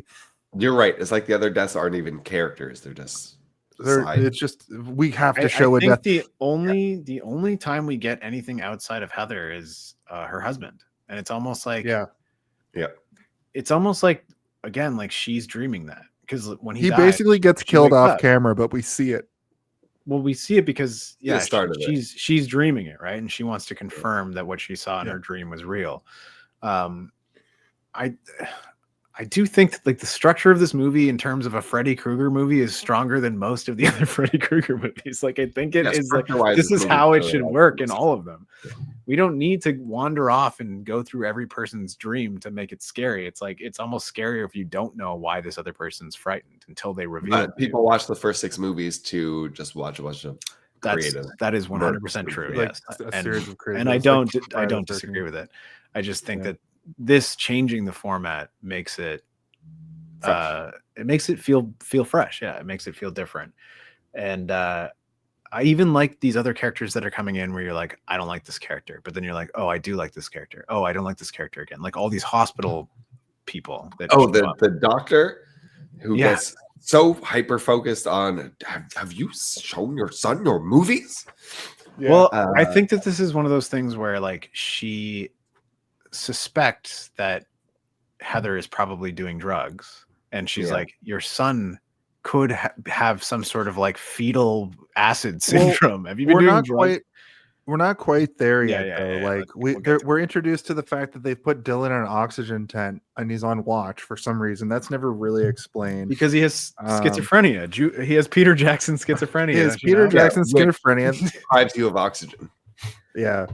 And that yes, but you are right. The doctor sees the slashes on her arm. She says Heather says it happens in an earthquake. We've already been introduced to these characters at this point, like way back when the first placement of him in the hospital occurred. Yes, that's true. But they didn't play out to anything grand until now. But like, we do have these nurses and the doctor. What was interesting about this sequence is that we realize is the earthquake that was happening when she gets attacked by Freddy like a few minutes ago didn't happen at all. It was all like a dream. And that's the weird ethereal nature of all of this. During the earthquake just now, and they're like, "What earthquake?" She says like the earthquake happened 3 days ago. These are fresh, gardener wounds. You get attacked by a gardener again, and that's when the doctor's like, have you let your kids see your movies? But she's also like, does your family have a history of drug use? Because it can get passed down through, like we need to know. But did you notice it was she does tell Dylan at one point, like we said, or she tells the doctor while she's like asking her about all this stuff. She's like, yeah, Freddy Krueger is synonymous, like what Craig was saying too, is synonymous with being a kid. You're afraid of various things. You know about these various like mythological creatures like Santa Claus or King Kong. Everybody knows or Michael Jackson, or Peter Pan, or Robin Hood. You know who he is. And what was funny is they're like, no visiting hours for the last 10 minutes. Cut to her sitting in the room with Dylan. Well, listen, this is one of those moments where like the doctor is not an evil character. Like, she sees that this mother is distressed and she's like, okay, we can break the rules and let you go. No hospital is going to stop a mother or father from seeing their like 4-year-old, 5-year-old son overnight. Like, you're allowed to stay overnight. I think this is one of the strengths of this entire sequence in the movie, is that like the movie is trying to make us hate this doctor, but then we're also presented with horrifying imagery of the doctor that like makes us hate the doctor even more as an audience. But then you're supposed to be heightened and aware of her because of those. Mm-hmm. But at the same time, she's acting completely reasonable the entire time. The doctor is not stopping her from seeing her son. She's not doing anything that like in most movies are like, security. Like she's not doing that kind of shit. She's like, just let her go. And that does come later. Well, but she repeats a couple times during this her entrances in the movie. Security shows up after a just nurse so you know, I'm only concerned for your son's welfare. Which she and is. Then later, I believe security comes in or whatever. But the security shows up after what's her name sucker punches a nurse in the face, like, and then they don't escort her out. Like she punches a nurse in the face to the point that she, like Indiana Jones, this nurse gets flown out of the room into like a car. That part, okay. So the doctor has some what's the word I'm looking for? Culpable or reasonable deniability or whatever. Like she's not an evil character. She's being a doctor. The nurses, I'm watching that scene with the nurses when they secretly stick this kid with drugs. That's fucking insane. Like that's a lawsuit right there. Well, before we get to that, did you guys notice they also while that okay, sorry, go. We'll get it's coming up. There's just something I want to talk about really quickly. We talked about other references to horror. When Heather's sitting in the chair and Dylan's in the oxygen tent, she does she nods off and then comes back to, and then she's in a dream, obviously. Yeah. But Dylan full on speaks in tongues and then vomits like bile. Doesn't speak in tongues. He speaks in his voice, and then his voice slowly turns into Freddy's voice, which is like exactly. It was a pretty good effect, which was awesome. But like an Exorcist reference right there was pretty cool. Yeah, I didn't pick up on that. I think. Yeah, I love when somebody pukes on another person. That's it's always great. It's also like really gross looking barf too. It's like black and chunky. You're like, ugh. Yeah. And then Freddy shows up and he's like, well, no, the doctor dreaming. The doctor has the claw. Like, we gotta cut this evil out of him, which I thought so was good. It's so awesome. because it escalates to a point, and like you can see there's something on her hands, and then she's like, we've got to cut this evil out of him, and she pulls up her hands, and it's just a bunch of scalpels taped to her hand in the same way that he had taped the knives to his hand. So it's not even like actress, that doctor actress. She's so fucking good. She is good. Yeah, she's really good. She's making me believe and think with her the entire time. Because every time you see her, you're like, I can tell that she's thinking exactly what I'm thinking right now, which is this fucking lady is crazy. Like she's making me believe it. I imagine for you, Craig, like you, obviously, me and Steven are childless. But you have kids. If you had been going through this beat by beat through this movie, you might have been experiencing it exactly the same way, where your kids' safety is paramount, and even a doctor being like, "Are you a crazy person too?" You're going to be like, "No, I need my child to remain safe." I can see your point of view a little bit. Like I can understand why this movie is a completely different thing for you. Yeah, I mean, this is the first time I've watched this movie as a parent. I'd seen it 2 or 3 times. Like I said, it's the one I've seen the least out of all of them because I went crazy watching them as a teenager. But my first time watching it as a parent, and like the thing that was always not necessarily at the forefront, but like definitely like just beneath the surface is like, what am I doing in this position to protect my kid? Absolutely. And that's, I lost my mind at like the next scene where the nurses come in to give the kid the sedative or whatever. And the baby was like, no, his mom said, no, I'm saying, no, don't fucking stick that kid with any needles. And they sneak attack the kid with like, that would never happen. Yeah. I agree that it would never happen. But like, I also understand the need for the sneak attack, because at this point they believe that Heather Langenkamp is like probably on like every drug known to mankind or suffering from like the most severe mental breakdown, and they're like, this kid needs to sleep, so like just give him a sedative. So let me tie all of this together. I also, if I can, sorry, just no, go ahead. Yeah, babysitter is also, I don't know if it's legal, but I would consider the babysitter to be a guardian, especially in the absence of a coherent parent. If they think the parent is on drugs or schizophrenic or whatever, the babysitter is the next legal guardian. And again, like the thing is, they're probably looking at it in terms of like what can be considered an actual legal guardian, and a babysitter in their I mean, if there's no paper sign saying she's a legal guardian, then she's not a legal guardian.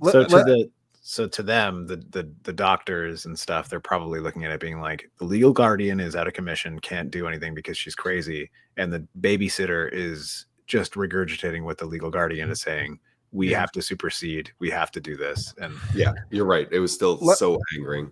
Let me tie all of this together. Like you guys have talked about a lot of things that happen in the next few minutes. She freaks out. The doctors tell her to go home. Julie's with Dylan. Julie has Dylan, and they reunite. I have to go make an earth cake. Just kidding. I have to Yeah. You just have to Can we go get Rex now? The bad man is getting close, which was had a lot of gravity behind it because Dylan's a fucking nightmare through this whole movie. The doctor wants to keep Dylan there, even though Heather wants to take her out, which you can probably relate to. Like, let me take my fucking kid home. I don't know what's going on here. And Heather's on a mission now to go home and get Rex. Heather's hair has a streak of gray through it now, which is in reality, but feels like I still think to this point she's going to wake up from this dream. Anyway, now the police are involved. The nurses now try to zonk the kid with some sort of sedative, and Julie fucking elbows the nurse in the face and then threatens another. They accuse Heather of drug abuse, right? So when she gets into that room, the wound on her arm starts bleeding again, and they have her detained. Dylan, there's no evidence of drug use either. I'm going to dwell. Not even a little bit. No, there's no evidence of drug use.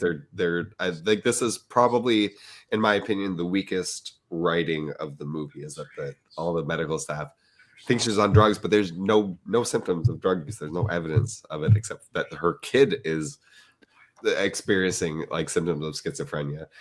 Like if your kid is having like whatever pediatric schizophrenia, I doubt that your first instinct is to 100% confirm that the parents are on drugs. But maybe I I'm don't wrong. know. But I don't know. It's an interesting situation because at this time in history, the war on drugs is happening. There's crack and cocaine out there, and the rise of like pills and stuff. Yeah. You know, like I think that they're literally just accusing her of being stoned on weed. You know, but Dylan does see Freddy at this point, and then we get this great sequence of Julie.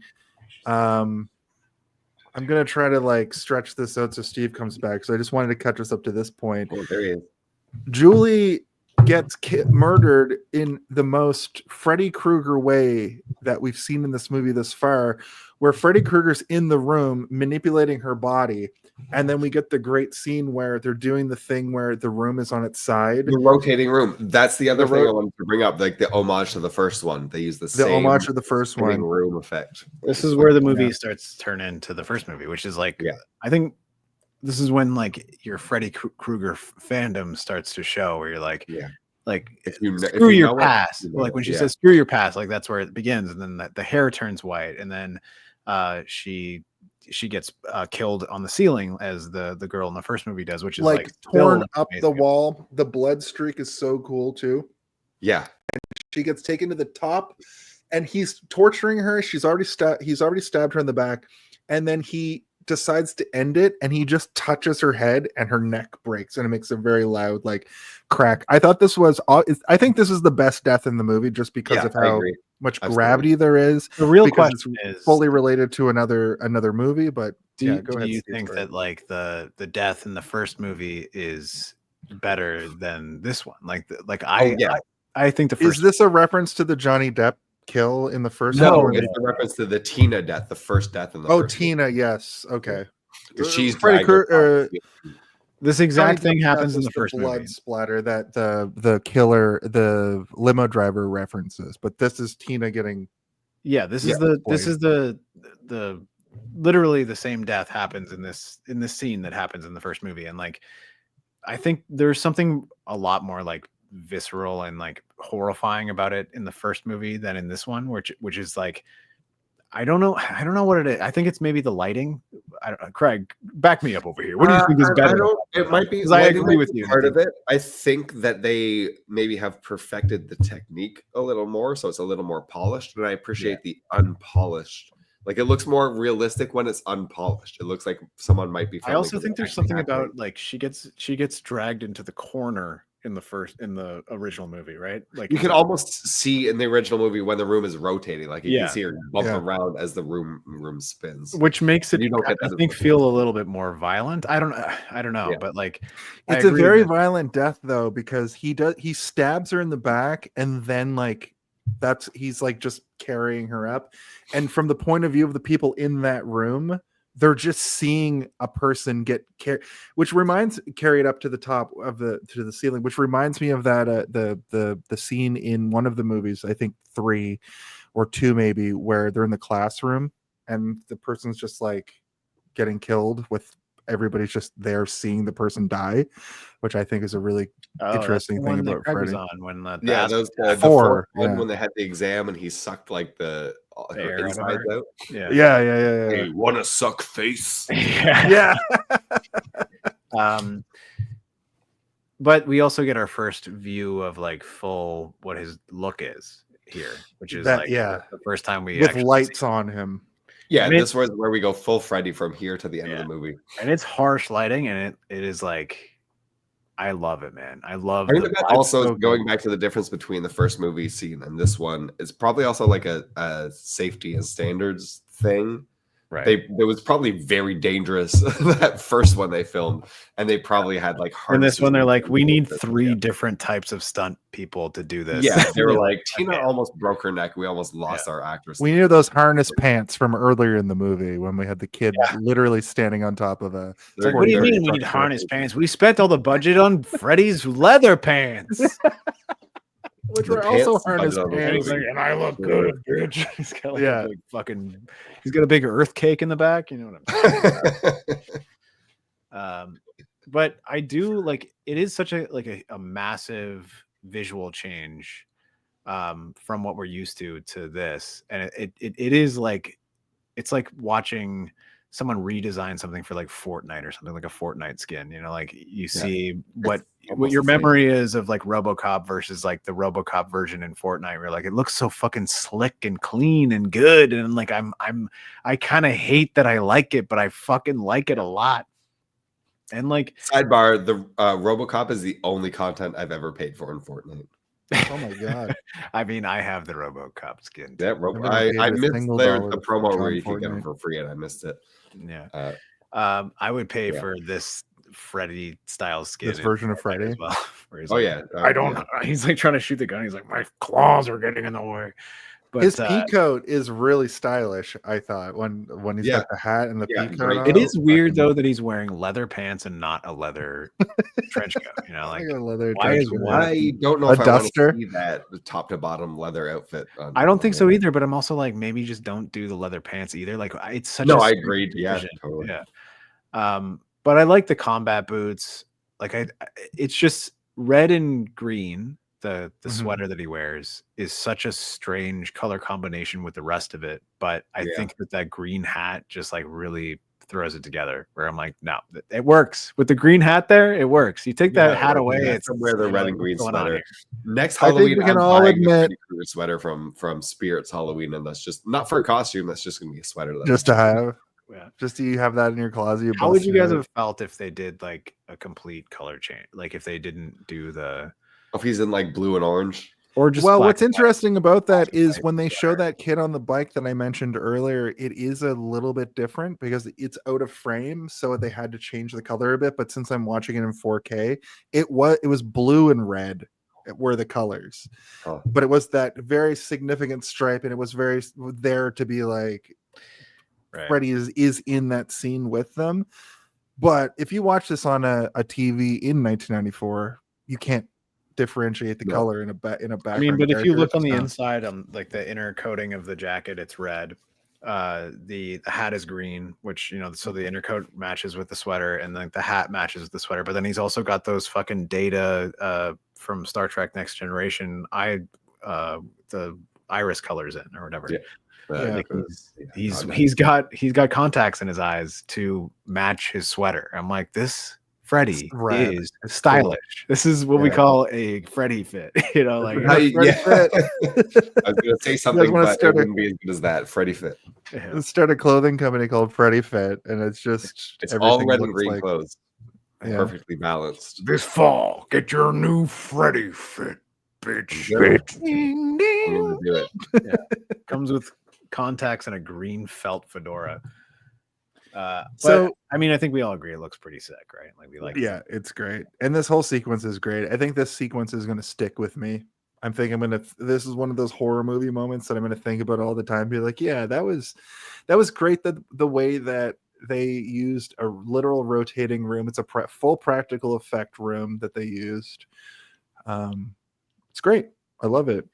Heather, I mean, it should be like again. It is an homage and a direct reference to the first movie, which is like good.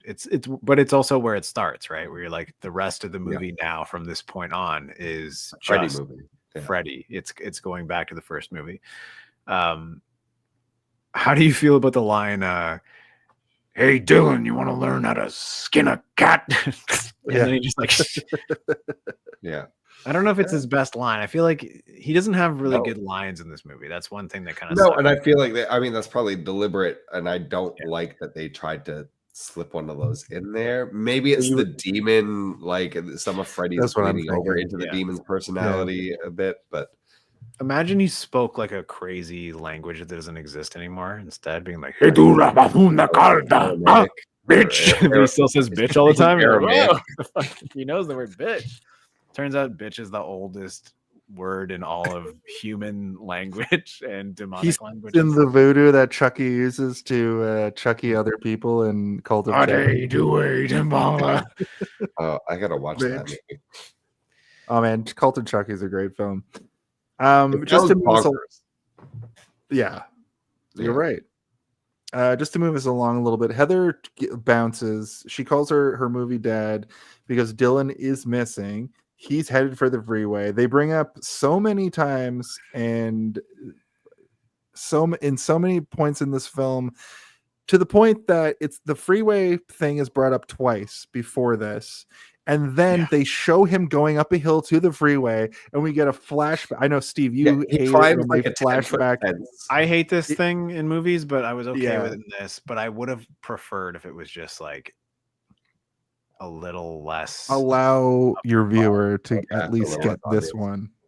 They mention the freeway so many times that of course where else is he gonna go? You know, like but Yeah. How many guns This does is- Chekhov have? Do you know what I'm saying? this is also like the time in So many Hollywood where guns. they would go to the audience, they would have test audiences and they'd be like, so what did you not like and what did you like? And then they would come out and they'd be Yeah. like, I didn't understand why he went to the freeway.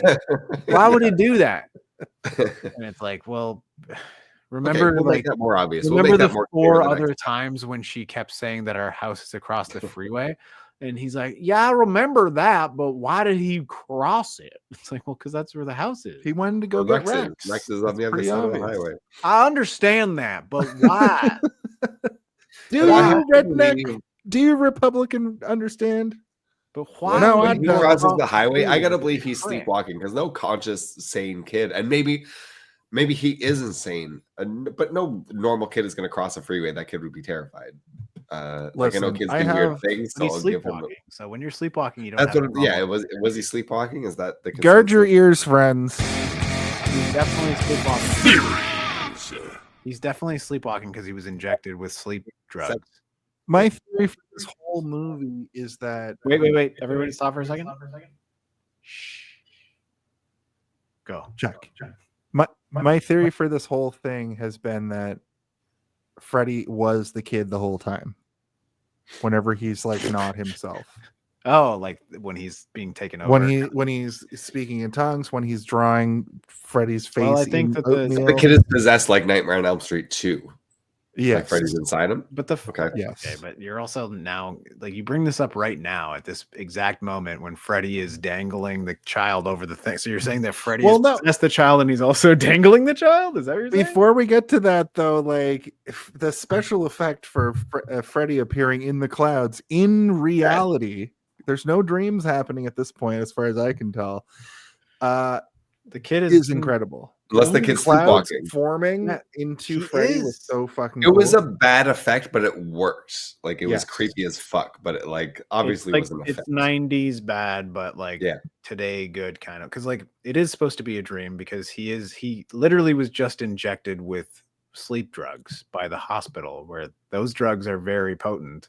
He's sleepwalking. He's absolutely sleepwalking. So when he turns around, I and never sees thought Freddy, about that until now. he's asleep. Yeah, that's But why she can Freddy- see it, and he can see it, and the people on the freeway can't see it. Is that what you're saying? Yeah, they just see a floating child Right. being dipped 'Cause up and they're down. not dreaming. He's dreaming. And Freddy's in the dream. So there There's is one guy dream who's like, walking. "Am I dreaming or am I seeing a floating kid over here?" Over here. This sequence, so I always talk about this in films. I love chaos. I love when there's just like a chaotic This is the moment most when things are chaotic just shit. happening. Yeah. It's crazy. There's crashing and people freaking out. Make sure you And then get For a also, long time too. yeah, for like Oh. a solid 3 or 4 minutes. And then Heather gets full on hit by a car so fucking hard. Yep. And she just gets up. So It had to happen. Like the scene was so long, someone had to be hit by a car. Yeah. They couldn't make that scene Yeah. go that long without. There were two things that I said during this scene. One was she gets hit by a car and then she rolls, and then a bunch of people get out and they're like, "Are you all right?" And then someone comes up. No, and get away from me! I have to save my son. yeah, but then someone's like, "Holy shit, are you Heather Langenkamp, the lady who starred in the first Freddy Krueger movie?" You're the girl from that movie with the. and then there's just like a quick flash of an army of Freddies that doesn't really mean anything. Just like, oh my god, the Freddies yeah. are coming. Yeah, the Freddys are coming. Well, again, I think that's supposed to be him or her that sees that, right? Yeah. And then a weird stylistic choice for this film. There's just a siren sound happening while she gets back home up until she like gets in the house, which I thought was really it all That threw me off. I think- thought there was actual sirens on my street. Like, so the did way- I. Yeah. So I guess it's This just a thing. movie I mean, does my the street is best full of sirens job. all the time. So I'm You live in Siren Alley, Steve. But this movie does the best job of making you feel like you're in a dream, I think, of any of the Freddy Krueger movies, because this movie isn't about the most stylistic kill. It's the most about No, it fucks making with a reality dr- more than the other ones do. Exactly, like making it feel like you're in a dream while you're watching the movie. Yeah, all the other movies, even though you might not realize it right away, after the fact, you're like, yeah, that was definitely a dream. That was not. That was a dream. That was not. This movie, like, even after seeing it several times, we're still questioning, like, was that part a dream? Was that part not a dream? So yeah, which I very absolutely love. I think that's why for all of us it kind of puts this movie up there, head and shoulders above at least the worst Nightmare on Elm Street movies. It definitely feels like one of the better ones because of the ethereal nature of just regular scenes. The whole movie, I'm wondering, is this because I didn't know until I finished it today. You know, like I didn't know if it was. It all also a dream does a in thing the that end. I think we all like, which is like scrub away the shit about Freddy Krueger that nobody really enjoys, which is like the before he was a dream monster thing. We like Freddy as a character, as a monster, but Right. we don't like what he was in the beginning. And like I approve of it. And like this could have been an opportunity to like remove itself from that, to just make it sort of like an evil entity. But you know, it didn't take off, I guess. Or like, you know, it's also a good like ending, a bookend to it, you know, just to be like, it's over for real this time. I think it is an important movie to have in, like, you and I had discussed, Steven, a little bit. What if this movie isn't part of the main story? But I think isn't great, like you just said, though. I think it is a great way to bookend. Yeah, I mean, today we were talking about it, and because we were last week, Craig, we gave Chucky like a speech that he made to be like, well, it's finally here. I'm out of the fucking grimoire. I guess I ran out of movies. And so I was like, should we do one for this episode? And I'm like, I have one, but it's not great. But also, is this really the end of it? And it's not even really the end, because the last one is technically the end. And this one is its own unique thing that is separate from it, because it's not Freddy Krueger. It's a dream demon from a billion years ago in Babylonian times or whatever. But I feel like, did they not touch on that concept a bit in Freddy's Dead? That like, it's not like that there was another entity. Yeah, that he got his a little powers. bit, yeah. He got his powers from dream demons or whatever. Yeah, right? there were those dream demons you were supposed to put your 3D glasses on. Yeah, the gargoyle dream demons. And I think that in this, like, Wes Craven is like, I like that idea, but I hate the idea of it still being Freddy. Like, I kind of want Freddy to be something different than what we started it's not with. Freddy, he's just a representation of Because how much can you do with a burnt pedophile from hell? Like, it's like, you really can don't reboot it in 2005. Son of a thousand maniacs. It's the worst fucking movie ever. And you're like, you know what? Maybe let's try again and remove the things that people find kind of distasteful and unsettling. We don't really need that. He could just be We all know it's there. Just give us something more interesting. That's my main issue with the remake, is that they really fly high with that stuff. I appreciate, I think what they were attempting to do with the remake, in that they wanted to give more of that like child pervert backstory to make you hate Freddy more. Like, I appreciate what they were going for there. That just didn't come together. But the thing is that, like, we don't hate Freddy, and that's no, we love him. We love to hate him. Like, we love to hate him, but we don't want love to hate him because he's a pedophile pervert. We want to like him still a little bit, And when you do that, he's funny. The jokes don't. His best jokes are in the sixth one, which is not a great movie, but like now I'm playing with power, and he holds up his power glove, and he has a glove. But people have forgotten at this point that he's a pervert. They're like, oh yeah, I forgot that he was a pervert. Remember when he was a pervert? Freddy was a pervert. And in the movie, he's not making a ton of those jokes. Like, the New Nightmare and the first movie are the two movies that are like closest to the original vision. You mentioned earlier, like, Wes Craven's original vision, or maybe I read it online.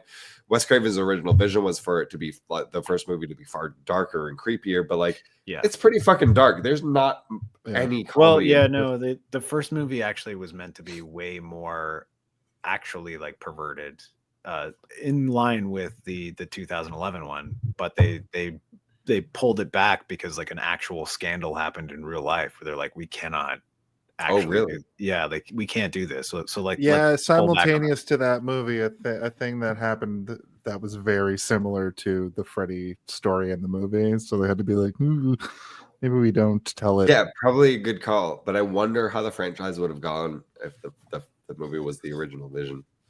Yeah, they probably wouldn't have got a second one. People would have been like, this is fucked. It would have been like an Evil Dead situation where they're like, you get one more and that's it, and then the next one has. You guys doing Evil Dead? You guys got to have me on for an Evil Dead if you're absolutely. We would. I have told Jason that I love Evil Dead more than any of these Grimoire pages. Yeah, I love to do Evil Dead. Oh man, something's vibrating. One time I forced Jason to watch Evil Dead with me over the internet, over headset at like 4 in the morning once. 4 in the morning. It was watching it now. Yeah, so Evil Dead 2, in fact. So Movie Dad is at the house, and so is Dylan. Movie Dad, as in the dad that was the dad from the original. I noticed that Dylan's pajamas are ripped, so like in reality, he was picked up by the claw in that freeway scene. The claw, and the claw. The note that I have here is Freddy is coming for you from the kid's bed. Heather and Movie Dad are calling each other like in the TV, but they're talking to each other in real life, which was this is where it gets really fucking weird. It's so fucking bizarre that they did it this way. I love it. She asked him to call Robert Englund. He's of course out of town. Freddy appears from the bed, and on the TV, the same conversation is being shown. Like I just said, the TV is unplugged. This is what you guys were talking about earlier. And then she picks up a sleeping pill off the ground. She finds Rex on the floor, torn to shit. And then the trail of pills, the Hansel and Gretel of it all. The Hansel and Gretel of it all, ladies and gentlemen. So she slams all of the pills. I think there were I 6 or don't 7 count how many pills. sleeping pills she took. It had to be 6 pills. Like that would kill her. I think she's just. And I wrote, she's gonna dream warrior it. Yeah, that's the idea. She's dream warring it, and I mean the symbolism or whatever you want to call it is brilliant here. I love this. And she's going down the tube. Parallel between the Hansel and Gretel breadcrumbs. This is how you get to like back home from the witch's house to eating these sleeping pills is how you get to the nightmare where I am. I love that dichotomy. You know what it's called though, Craig? The Fred dimension. The Fred dimension. Is that anything? Is that a joke? I don't understand. The Fred, like it's the Fred dimension, but it's the Fred dimension. Oh, like it's one word. Yeah, it's like a tube. It's a tube that she goes down. She gets pulled through. It's very wet. Yeah, when she gets to like that last You get pulled through bramble. I think instead we call it the Fredlopian tubes. When you fall down the tube. I'm writing that down. Or the Krueger hole, the K-hole. So like she falls into the sheets. She's going through the sheets. And Craig, like, you're right, man. It's so fucking good where it's like she's going into the story that he's told her that it's his favorite story. And she's almost like preparing herself where she's like, I know that this is his favorite story. And I know that Fred has been fucking with with him. I'm taking the pills. I'm going into his tent, and then the tent is getting bigger and more complicated. And like, I kind of like that. She gets that parallel too, like, and it has that sort of like film school vibe to it. You know, when like somebody does something interesting with like sheets or whatever. I don't know if you've ever watched like a film, a college film or something, and been like, no, I agree, and that is the thing they've done through this whole movie. When she goes in, when she sees into the Fred dimension.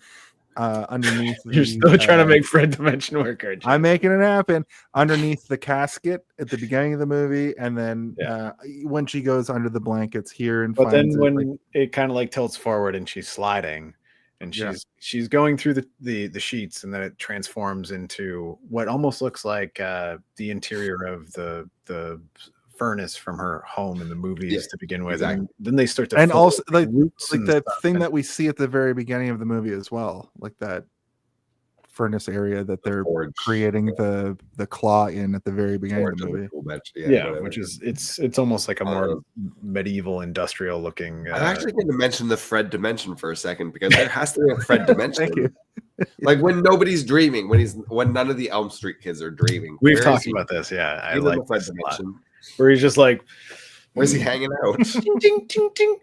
Is anybody asleep yet? And he's like looking. It's like ears in Rick and Morty, where he goes to like that cabin. Like, yeah, he's got the kid and the wife. Like, he pulls out chapstick and he's trying to get the chapstick out. Trying to get the chapstick on, like God. He's like, my lips are chapped. Jesus Christ, bitch. This reminds me of. But then he's like putting it all over his face because his whole face is chapped because it's so like that's wet. Giant piece of chewing gum. Yeah. What were you gonna say? What were you saying? Speaking of trying to do delicate things with claw hands, and we've already talked about Edward Scissorhands. I'm gonna bring up porn. There is a porno called Edward Penis Hands, and it is the best fucking thing I've ever seen in my life. Not for the sex so much, but for the in-between scenes. Trying to make sex is good, but not really. It's so fucking good. He tries to eat spaghetti with penis hands, and it's the goddamn funniest thing I've ever seen in my life. That's all I need to say. If you're gonna go watch a funny porn, go watch Edward Penis Hands. Just as a side note, I noticed on Tubi that all of those Blue Nui pornos, those softcore porns, they're all on Tubi, like a bunch of them. But they cut all the sex out of them. So if you want to go back and watch Moon Maidens 2, it's just no. Well, actually, I think that they added an hour of porn to a 90-minute movie, because I don't know how they get a 70-minute movie out of it. Anyway, I noticed that. I was just clicking around Tubi, and I was like, Moon Maidens 2. I recognize these porn stars. Anyway. She finds the script on the ground inside the Fred dimension. Even more meta. and Dylan's there too. And the best line of the movie, Freddy's line in this movie, is he appears, he starts fighting, he conjures snakes, which I thought was awesome.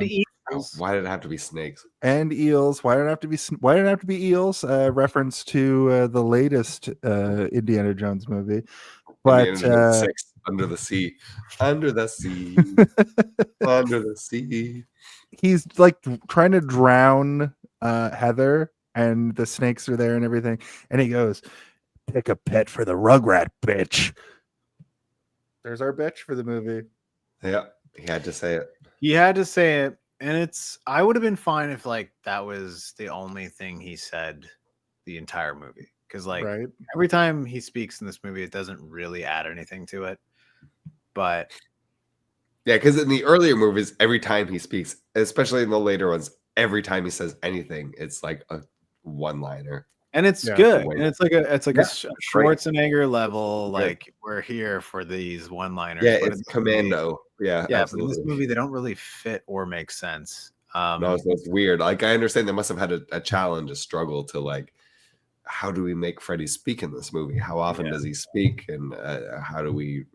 What's his cadence? What is he? I kind of almost think that like before, like having him speak in like a weird, non-existent language would have been cool, or like have him say things that are like weirdly brutalist, like just like nothing that references anything around him, more just like what he's doing, you know, being like drown for those who drown before you, or like something like a Lovecraftian kind of vocabulary or vernacular, and like I would have appreciated a less Robert Englund voice, like if someone else literally did the voice, because I'm okay with that. It's Robert Englund.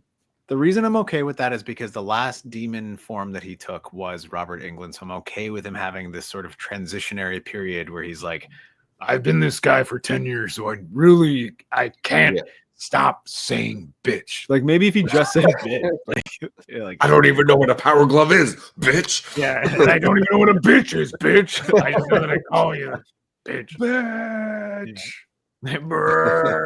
He's burning at the end.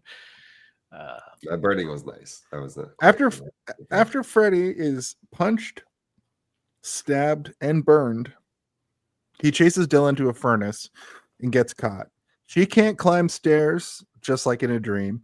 And Freddy, and then this is also direct to the first one, where when her last nightmare in the first one, the stairs are goop, like they're. But also, I want to ask you guys: have you guys ever had a nightmare where like you can't run or you can't climb upstairs? I had a dream. I'll answer first. I had a dream when I was a kid that I was in the Simpsons house and I couldn't climb the stairs. And when I saw this, and in the first movie, I was directly shown. Basically in these films, exactly what I saw in a dream. Wasn't in the Simpsons house. Also, I had that thing where you can't run, which doesn't really happen. The freeway scene is kind of like that, but I once had a dream where I was in the Simpsons house and I got all the way up the stairs and I went into Bart's room and then Lisa's room and then the parents' room, and I was like, wow, the Simpsons, and then I slid down the rail and everything was fine. It was your nicest dream you ever had. The like oatmeal stairs. It was oatmeal they used in the first movie. Oh, I was wondering because it always reminded me of like marshmallow, like like a melting marshmallow, and like it was oatmeal. I don't know what they did for New Nightmare, but the first one was oatmeal. But that was based on a Wes Craven dream, so like that's going back to a lot of this though, like this Wes Craven nightmare talk. I think that Jason is like, when Jason says like a thing that like, yeah, we've all had that dream kind of thing, I'm like, I think Wes Craven just takes the dreams that we've all had and just like makes them a little bit more. Yeah, like he has them as well. Like I mean, he has said that stair thing was a dream he had. He woke up and he wrote that scene. Like instead of Wes Craven turning to somebody and saying like, have you ever had a dream where somebody wanted to punch you in the face and then you tried to punch them in the face but you couldn't do it because your arms like turned punching into very slow motion? It's like, yeah, we've all had that before. And he's like, well, what if that guy had a claw glove? What if he was punching you with claws? You're like, fuck. What if I was burnt in the face? He was burnt and he was clawing at you. Well, then Freddy unhinges his face to eat Dylan, but Heather gets there in time.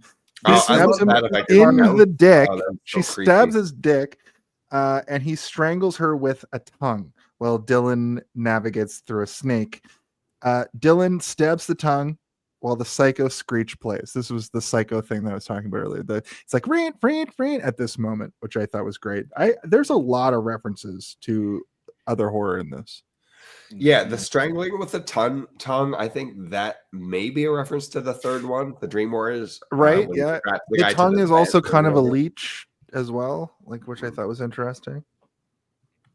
Exciting dreams from So, Picard. yeah, Picard's here. Hey, Picard. Dreams have got it going on.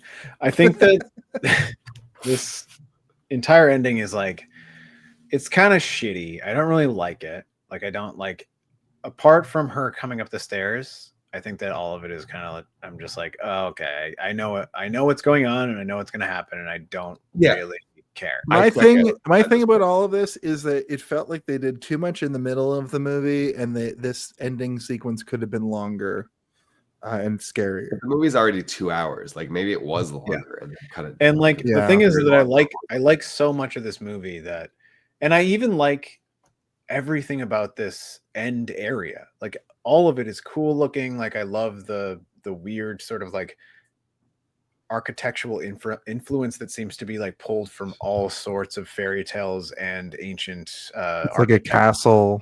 Yeah. It's like Babylonian, it's fucking Roman, it's Greek, it's like medieval. It's got like all this sort of weird influence from all of time, which is like, as far as we know, that's what this creature is meant to be, right? Is like a creature that exists through all of time. So where would his Ghostbusters ghost? Where would his final battle take place? In something that he's familiar with, which is all time. So it's like, I'm gonna have this area, and I'm also gonna make sure that you're scared of it. And then she comes down in here. The scariest thing to her is that her son is down here, but he's also, corralled him off and knocked her out. And he's, just because he wants to kill. The way I looked at it is that he wants to kill her he wants to kill the son in front of her. That's like, he wants to kill innocents in front of her, have her witness it, and then that's like his ultimate game or whatever. I thought it was really funny that he gets stuck in the door the way that he does, because he can't get through. And it's kind of like, Step Freddy, Step Freddy, what are you doing? 1, 2, Freddy's coming for a call. I'm stuck. Oh, fuck. Give me a second. Hold on. His arm was stretching. The stretchy arm. One thing that I did want when he was stretching like that is for his hand to be like, like crawling across the wall. Like he can't quite reach, but he's like pulling it extra with like his claws across it. We didn't get that. Would have been nice. But we did get him he scratches it like it's a chalkboard. I know, but so my issue is that it's all been telegraphed. We know what's going to happen here. We saw the Hansel and Gretel. We saw the pills. We know that he's going to get burned in the oven. The only thing we can hope for is that it's going to be spectacular, and it really isn't. And that's the problem, right? Yeah. Is we already know what's going to happen here, and what we want to happen in our minds is something so crazy. It's going to be crazier than any other Freddy death we've ever seen. Yeah. And it's actually maybe one of the worst Freddy deaths. Well, what ends up happening is they do the switcheroo, and they end up getting him in the furnace, and the furnace doesn't even burn that bright, but he does get burnt up, and then he turns into a demon. We get a final shot of him switching from Freddy into like a horned devil, and then he explodes. It's a 90s morph. If you've ever seen like any morph in the 90s, it's terrible. Yeah, and it harkens back to Freddy's Dead. Like they do a similar thing at the end of that movie. Yeah. Like, terrible CG and him like taking different forms. Also, after the explosion, they run and they jump into the pool or whatever, and then everything starts to blow up. But I don't know if you guys heard this, because I had headphones on and I was like, what? And I rewound it because I was like, I didn't just like accidentally get another sound effect from like one of my other apps that are on in my, like I was convinced that this couldn't be right. But there's a moment when everything's blowing up and you see like a little explosion, like, and then you just hear ball. Like it's like ball. And I'm like, what? And it sounded like a doom, like when you shoot a doom monster, and it's like ball. Like that's what it sounds like. I'm like, did Doom come out? Have they? Did they just take a Doom note? Doom was 90. Well, Doom probably came out Doom? like 93 or 92. So yeah, You're gonna find could out. have been a reference. I was playing on a 486. Fuck yeah, It's I very remember. subtle, but it's like a. Oh shit, Doom. What? Oh wait, no. Oh, 93. So Doom was out Yeah. a year prior to this. That's what I said. Yeah, nice. Anyway, they make it back to the real world.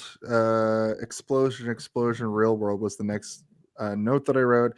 But the script is there, and what happened over the last few days happened in the script. And she starts reading the script to Dylan like the Hansel and Gretel story. Yeah, and that's this is the where end. it goes full Spaceballs. Yeah, that's when it goes full Spaceballs. I mean, some would call it full never-ending story, but not me. Yeah. So yeah. That's the end of the film. We covered it in it's a longer movie, so it was of course a situation where we're going to It's also an go old in. guest where we like just chit-chatting about random things for 25 minutes here and there. I think this episode here is going to do better than all of the episodes of Blossom Buddies combined. Craig, welcome to the Five Timers Club. Yeah, probably. I don't know what our total downloads are from Blossom Buddies. We're already at 64,000 views on this channel, so there are Blossom Buddy episodes that have been incorporated into that. But this was a great film. So, do you guys want to talk about a situation where we do our final thoughts, our Home Alone of it all, and our ratings? Yeah, we do. No, I want to stop the podcast now. Good night. Good night. If you had to pick one, No. what do you think the Home when Alone of it is all? the Home Alone of it all? Can someone please tell me when the Home Alone? I of it really all gotta happens? know. When is the Home Alone of it all? What is the Home Alone of it all? Now that's the Home Alone of it all.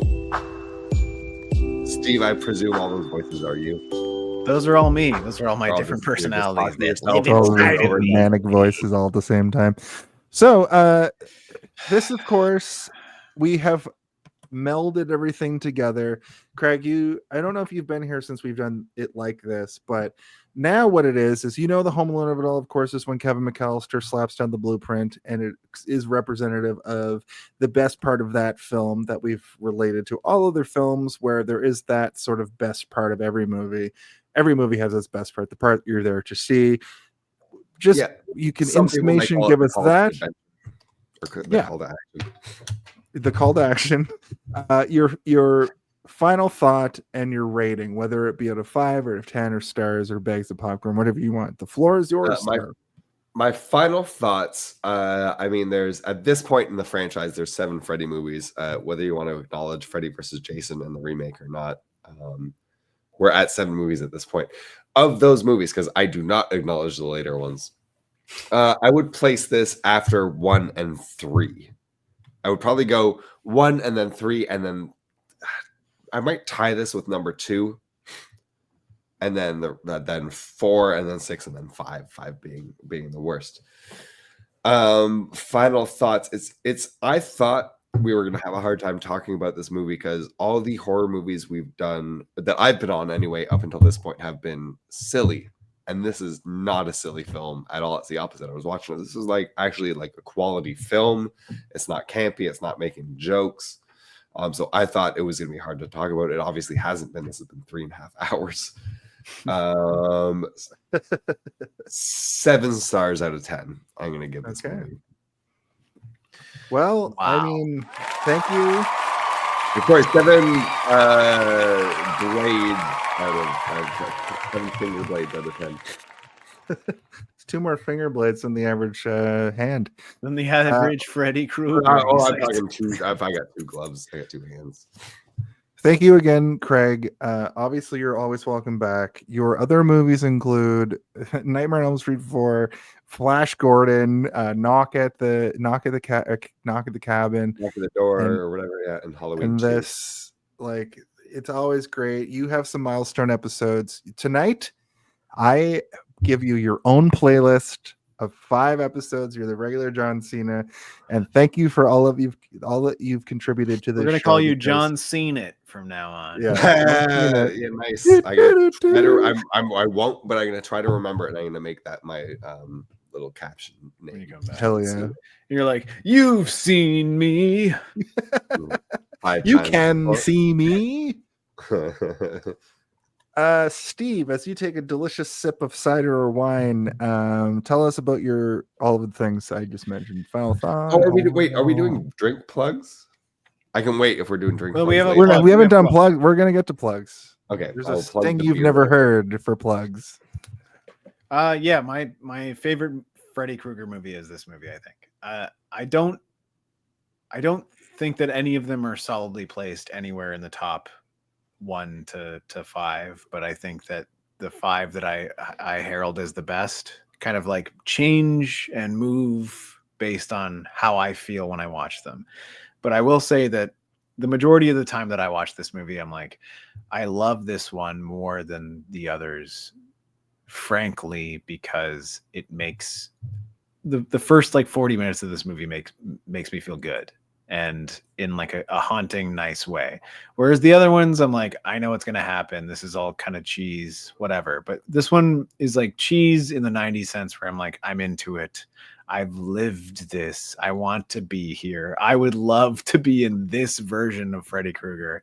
I would love to fight Freddy. I know I'm going to lose to Freddy, but I would rather fight this Freddy than the other Freddys, because Freddy's going to come at me. Heather fist fights Freddy twice in this movie and does okay. So yeah, and you know what? I'm gonna fist fuck Freddy to death in this movie if he fights me, baby. Hey, you're right in the ass. But what? I didn't say ass. Jesus Christ! You said you were gonna fist him. I said fist. I fuck. said that. I didn't say Fist fuck. where. Yeah. Well, where else are you gonna fist fuck him if not in the ass? You His decide. urethra. His urethra. Why not? It's a hole. That's a good hole to go for. It's a good hole. I don't know if the fist is fitting in it. Anyway, the main reason that I like this movie the most, I think, is because it is the last, and it's the one that makes you realize that it is truly over, and you're not going to get another one. And the fact that Wes Craven is no longer with us means that we'll probably never get like another faithful or good not a good one of Freddy Krueger ever again. And this was his last one. He didn't do Freddy versus Jason, but I do love Freddy versus Jason, and I do love the director of Freddy versus Jason. And I know, Craig, you seem to not like it, but like I do, and I think that it's a good movie. But is it a Freddy movie or a Jason movie? I would say it's 75% a Freddy movie, but we'll talk about that when we get to there.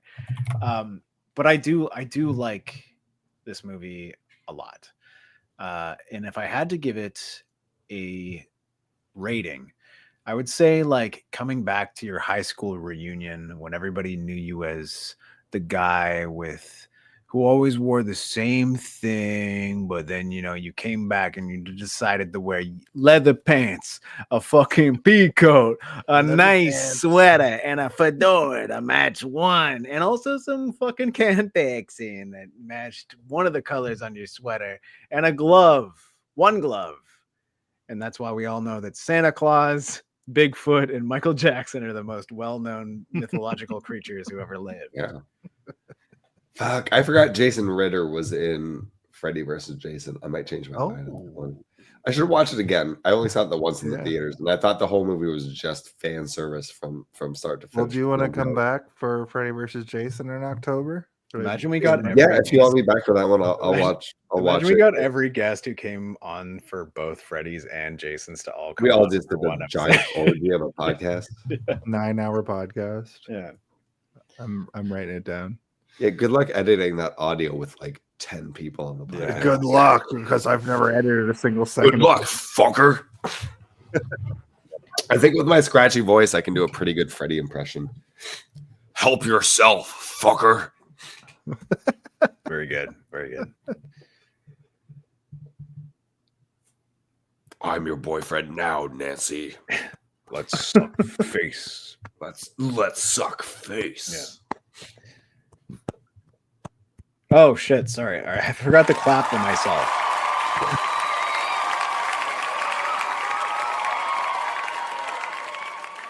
Listen, my Home Alone of it all was the Fred dimension, the Fred Lopian tube, if you will, and basically that That was the cops calling. I heard that. Did somebody just say Fred Lopian tube a second time? I would normally be like, it's much earlier than that, but I think in this particular film, it all comes to a head there.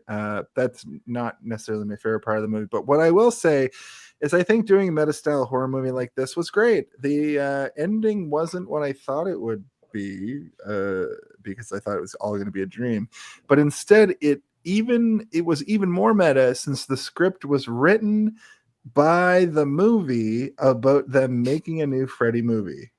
Crazy. I would have been interested to get a sequel. I don't know how that works. I missed out on having a party of people to kill like the other films, but having Freddy stock one for the most part was cool. I give this movie a 4 out of 5. I also give this writing a new script for Hey, Did You See This One? But it's the episode we just recorded. But the script is what we just said to create next week's episode, which was all a dream, inside of a movie, inside of a script, inside of a podcast called Hey, Did You See This One?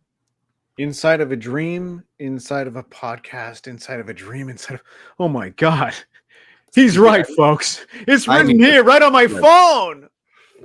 Right on your lock screen. I need to find a top to spin, I think. After making a little dive there.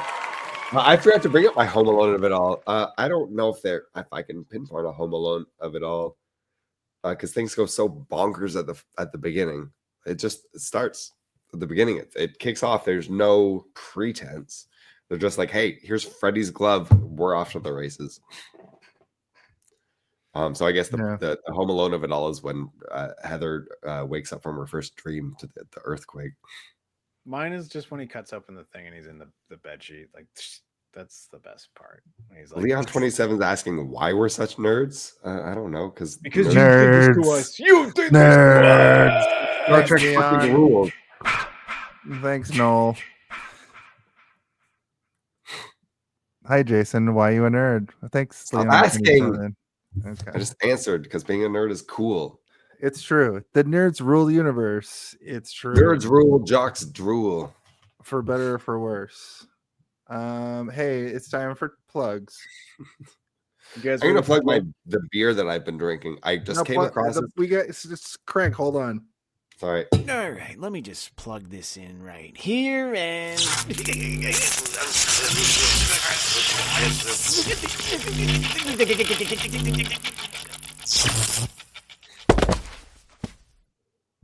He's dead. They're dead. I apologize for jumping the gun there. Plug I've it. had 3 of these beers that I love. I'll see if the camera will pick this up. It's from Long Slice Brewery, which is in Toronto, and it's called Princess Clementine, and it's a clementine sour. So it's not too sour, and it's got a very subtle like clementine orange taste to it. Fucking delicious, refreshing as fuck. I like Long Slice Brewery. If you're in Toronto or anywhere that you can get Long Slice beers, grab them, but specifically grab Clementine Sour. And I'm plugging this because I got no shit of my own to plug at the moment. I am working on a video game. I've decided to start making my own video game as a solo developer. It's in very early stages. I realize that because I've been watching a shit ton of tutorial videos, and one video that I actually just watched yesterday was just like making a video game is not the same now as it was 20 years ago. You have to set up your social media, you have to put out previews and videos and like early access shit. So I'm gonna probably before too long start making like a video blog of my game development. So watch out for that. I might have a link by the next time I'm on the podcast, but at the moment that's in very early stages. You literally had something to plug. I did, and I didn't realize until I started dabbling. Yeah, I would like to plug my local brewery. Also, this passion project that I'm working on right now. Also, Craig, if you ever need, a voice acting. Yeah, I'll keep that in mind.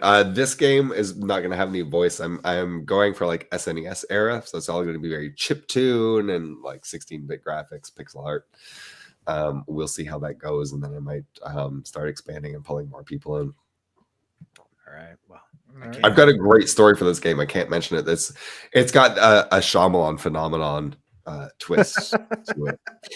It starts out very simple and not innocent, but It's from our knock at the cabin. Then it turns right through the into game, the something script like a gets flipped and Shyamalan.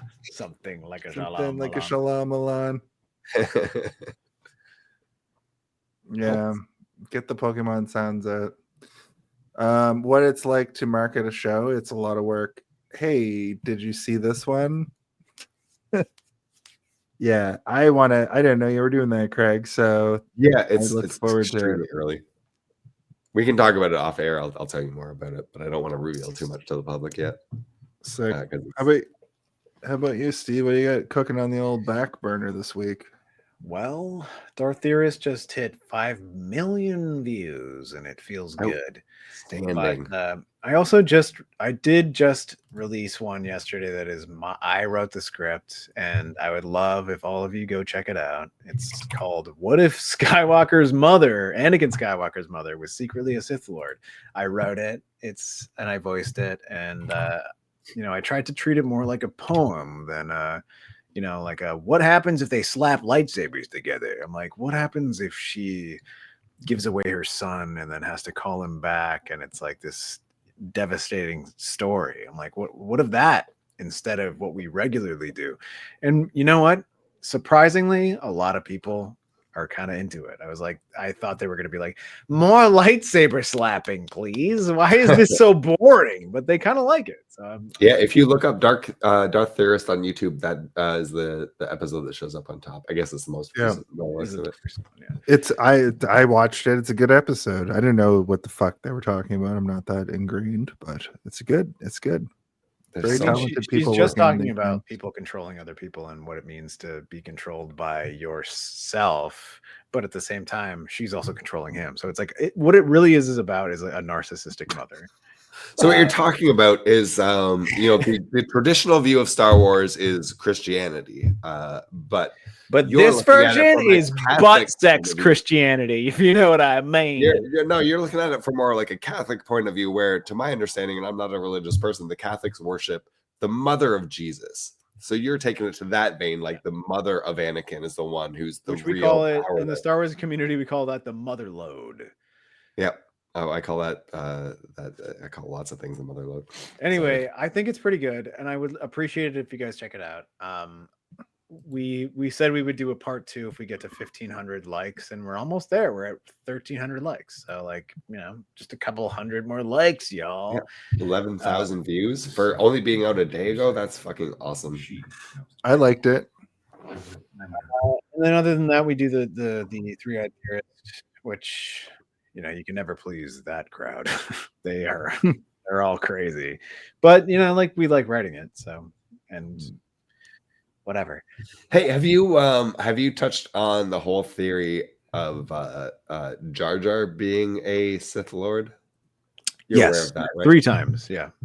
That theory is goddamn insane. Yeah, it's so fucking cool. We've done that 3 times, and every time I'm like, I'm not doing the Jar Jar voice, and they're like, just do it, and I'm like, okay, so this I need to talk to you.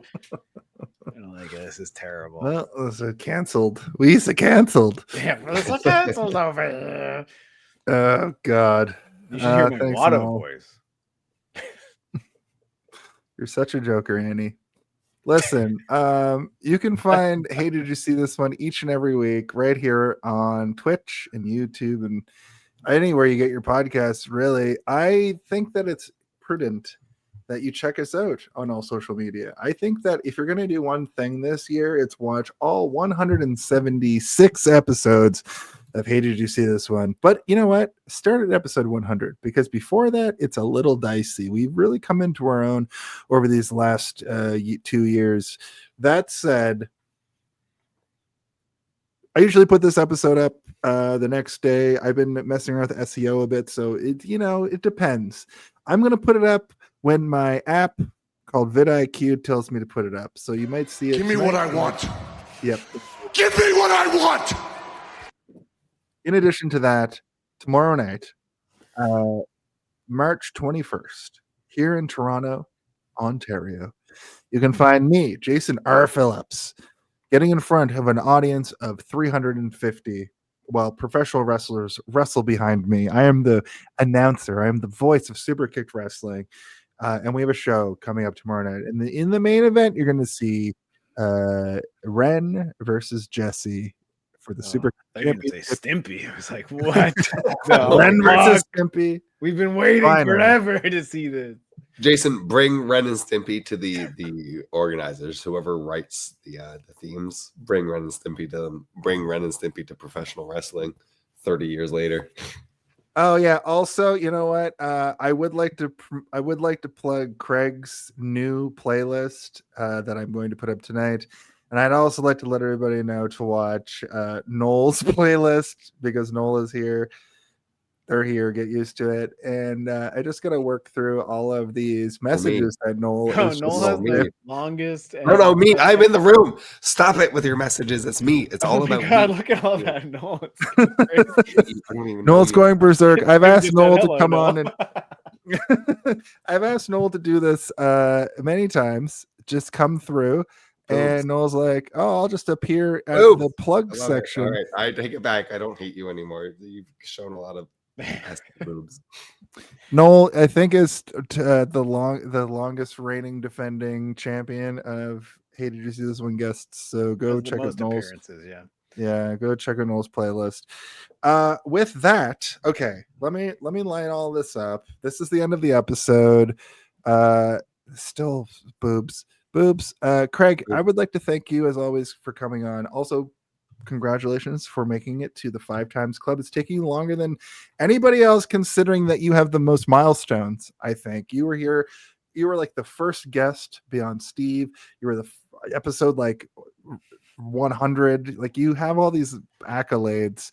I feel like between like leading up to Flash Gordon and whatever I did before that, I think it was Nightmare on Elm Street 4. I think there was a big gap in there where I was worried that like you guys didn't want me as a guest anymore. That's been alleviated and that's fine. But I think there was a big gap where I was like, why haven't I been on the podcast in a while? No, but you're in the conversation. It's So because Yeah, I'm also a Jason dad. kept- Like I get Jason it. kept Like you That's mentioned why. that your line earlier. milestones, and I was like, "What the fuck are you talking about?" And I thought he was talking about kidney stones, and I was like, "I don't want to talk about kidney stones for 3 hours straight. That's too long to talk about Oh kidney well, stones." you're not going to want to listen to my new podcast then. It's called the Kidney It's called Stone Kidney Hour. The kidney stone. Kidney The kidney Stone stone. Not hour. The kidney stone 3 hours. is the name No, of it. I don't. I have actually no idea why that would have been a thing. I'm sure. Well, I mean, I don't Jason ask said Craig to it's all- come on it's as all frequently as others because I'm a dad. he got kids and I don't want to bug him. Yeah, but Yeah. As they're getting older, they're getting more dependent. It's easier to put them to bed. So I'm gradually, and I knew this would happen. Having infants, you have no time to do anything. But as they get older, you get more of your own independence back. So well, it's- speaking of independence, Craig, there's one question that needs to be asked each and every week, and I'd like you to ask that question right now, please, if you could. Sir. have you seen this one? Well, let's try that again. Let's take another crack They're at gonna it. be like, "Have you seen? Have you Independence?" seen this one? Oh, My no, voice one more is gone. time. I can't talk anymore today. Have you seen this one? No, you gotta say it right. You're the one person that needs to say it correctly. Oh God. Have you seen this one? Have you seen this one? Have you seen this one? Have you seen not this have. one? There's Hey. one word you need to say before the thing you're saying. Yeah, Hey. Have you seen this one? close enough.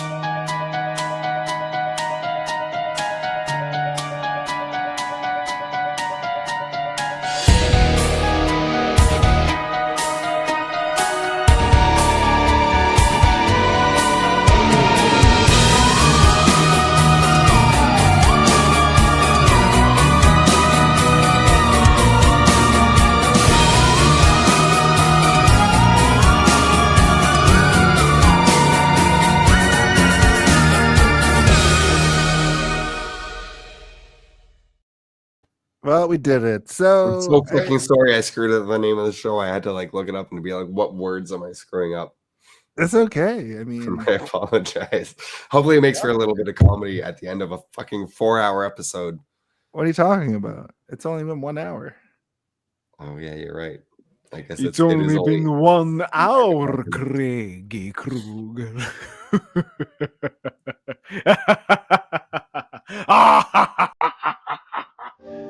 Beam up some Star Trek content with Live Long and Podcast. Tune in to X-Rated, the X-Men animated review show. Artistic interviews with graphic histories. A roundtable movie discussion with Hey, did you see this one? And movie reviews with Hold Up, a movie podcast. And while you're at it, spin a few records with Eamon on Track. Watch us duke it out on trivial debates. And let's chat about TV with the Super Mario Brothers. It's all here on the United Federation of Podcasts.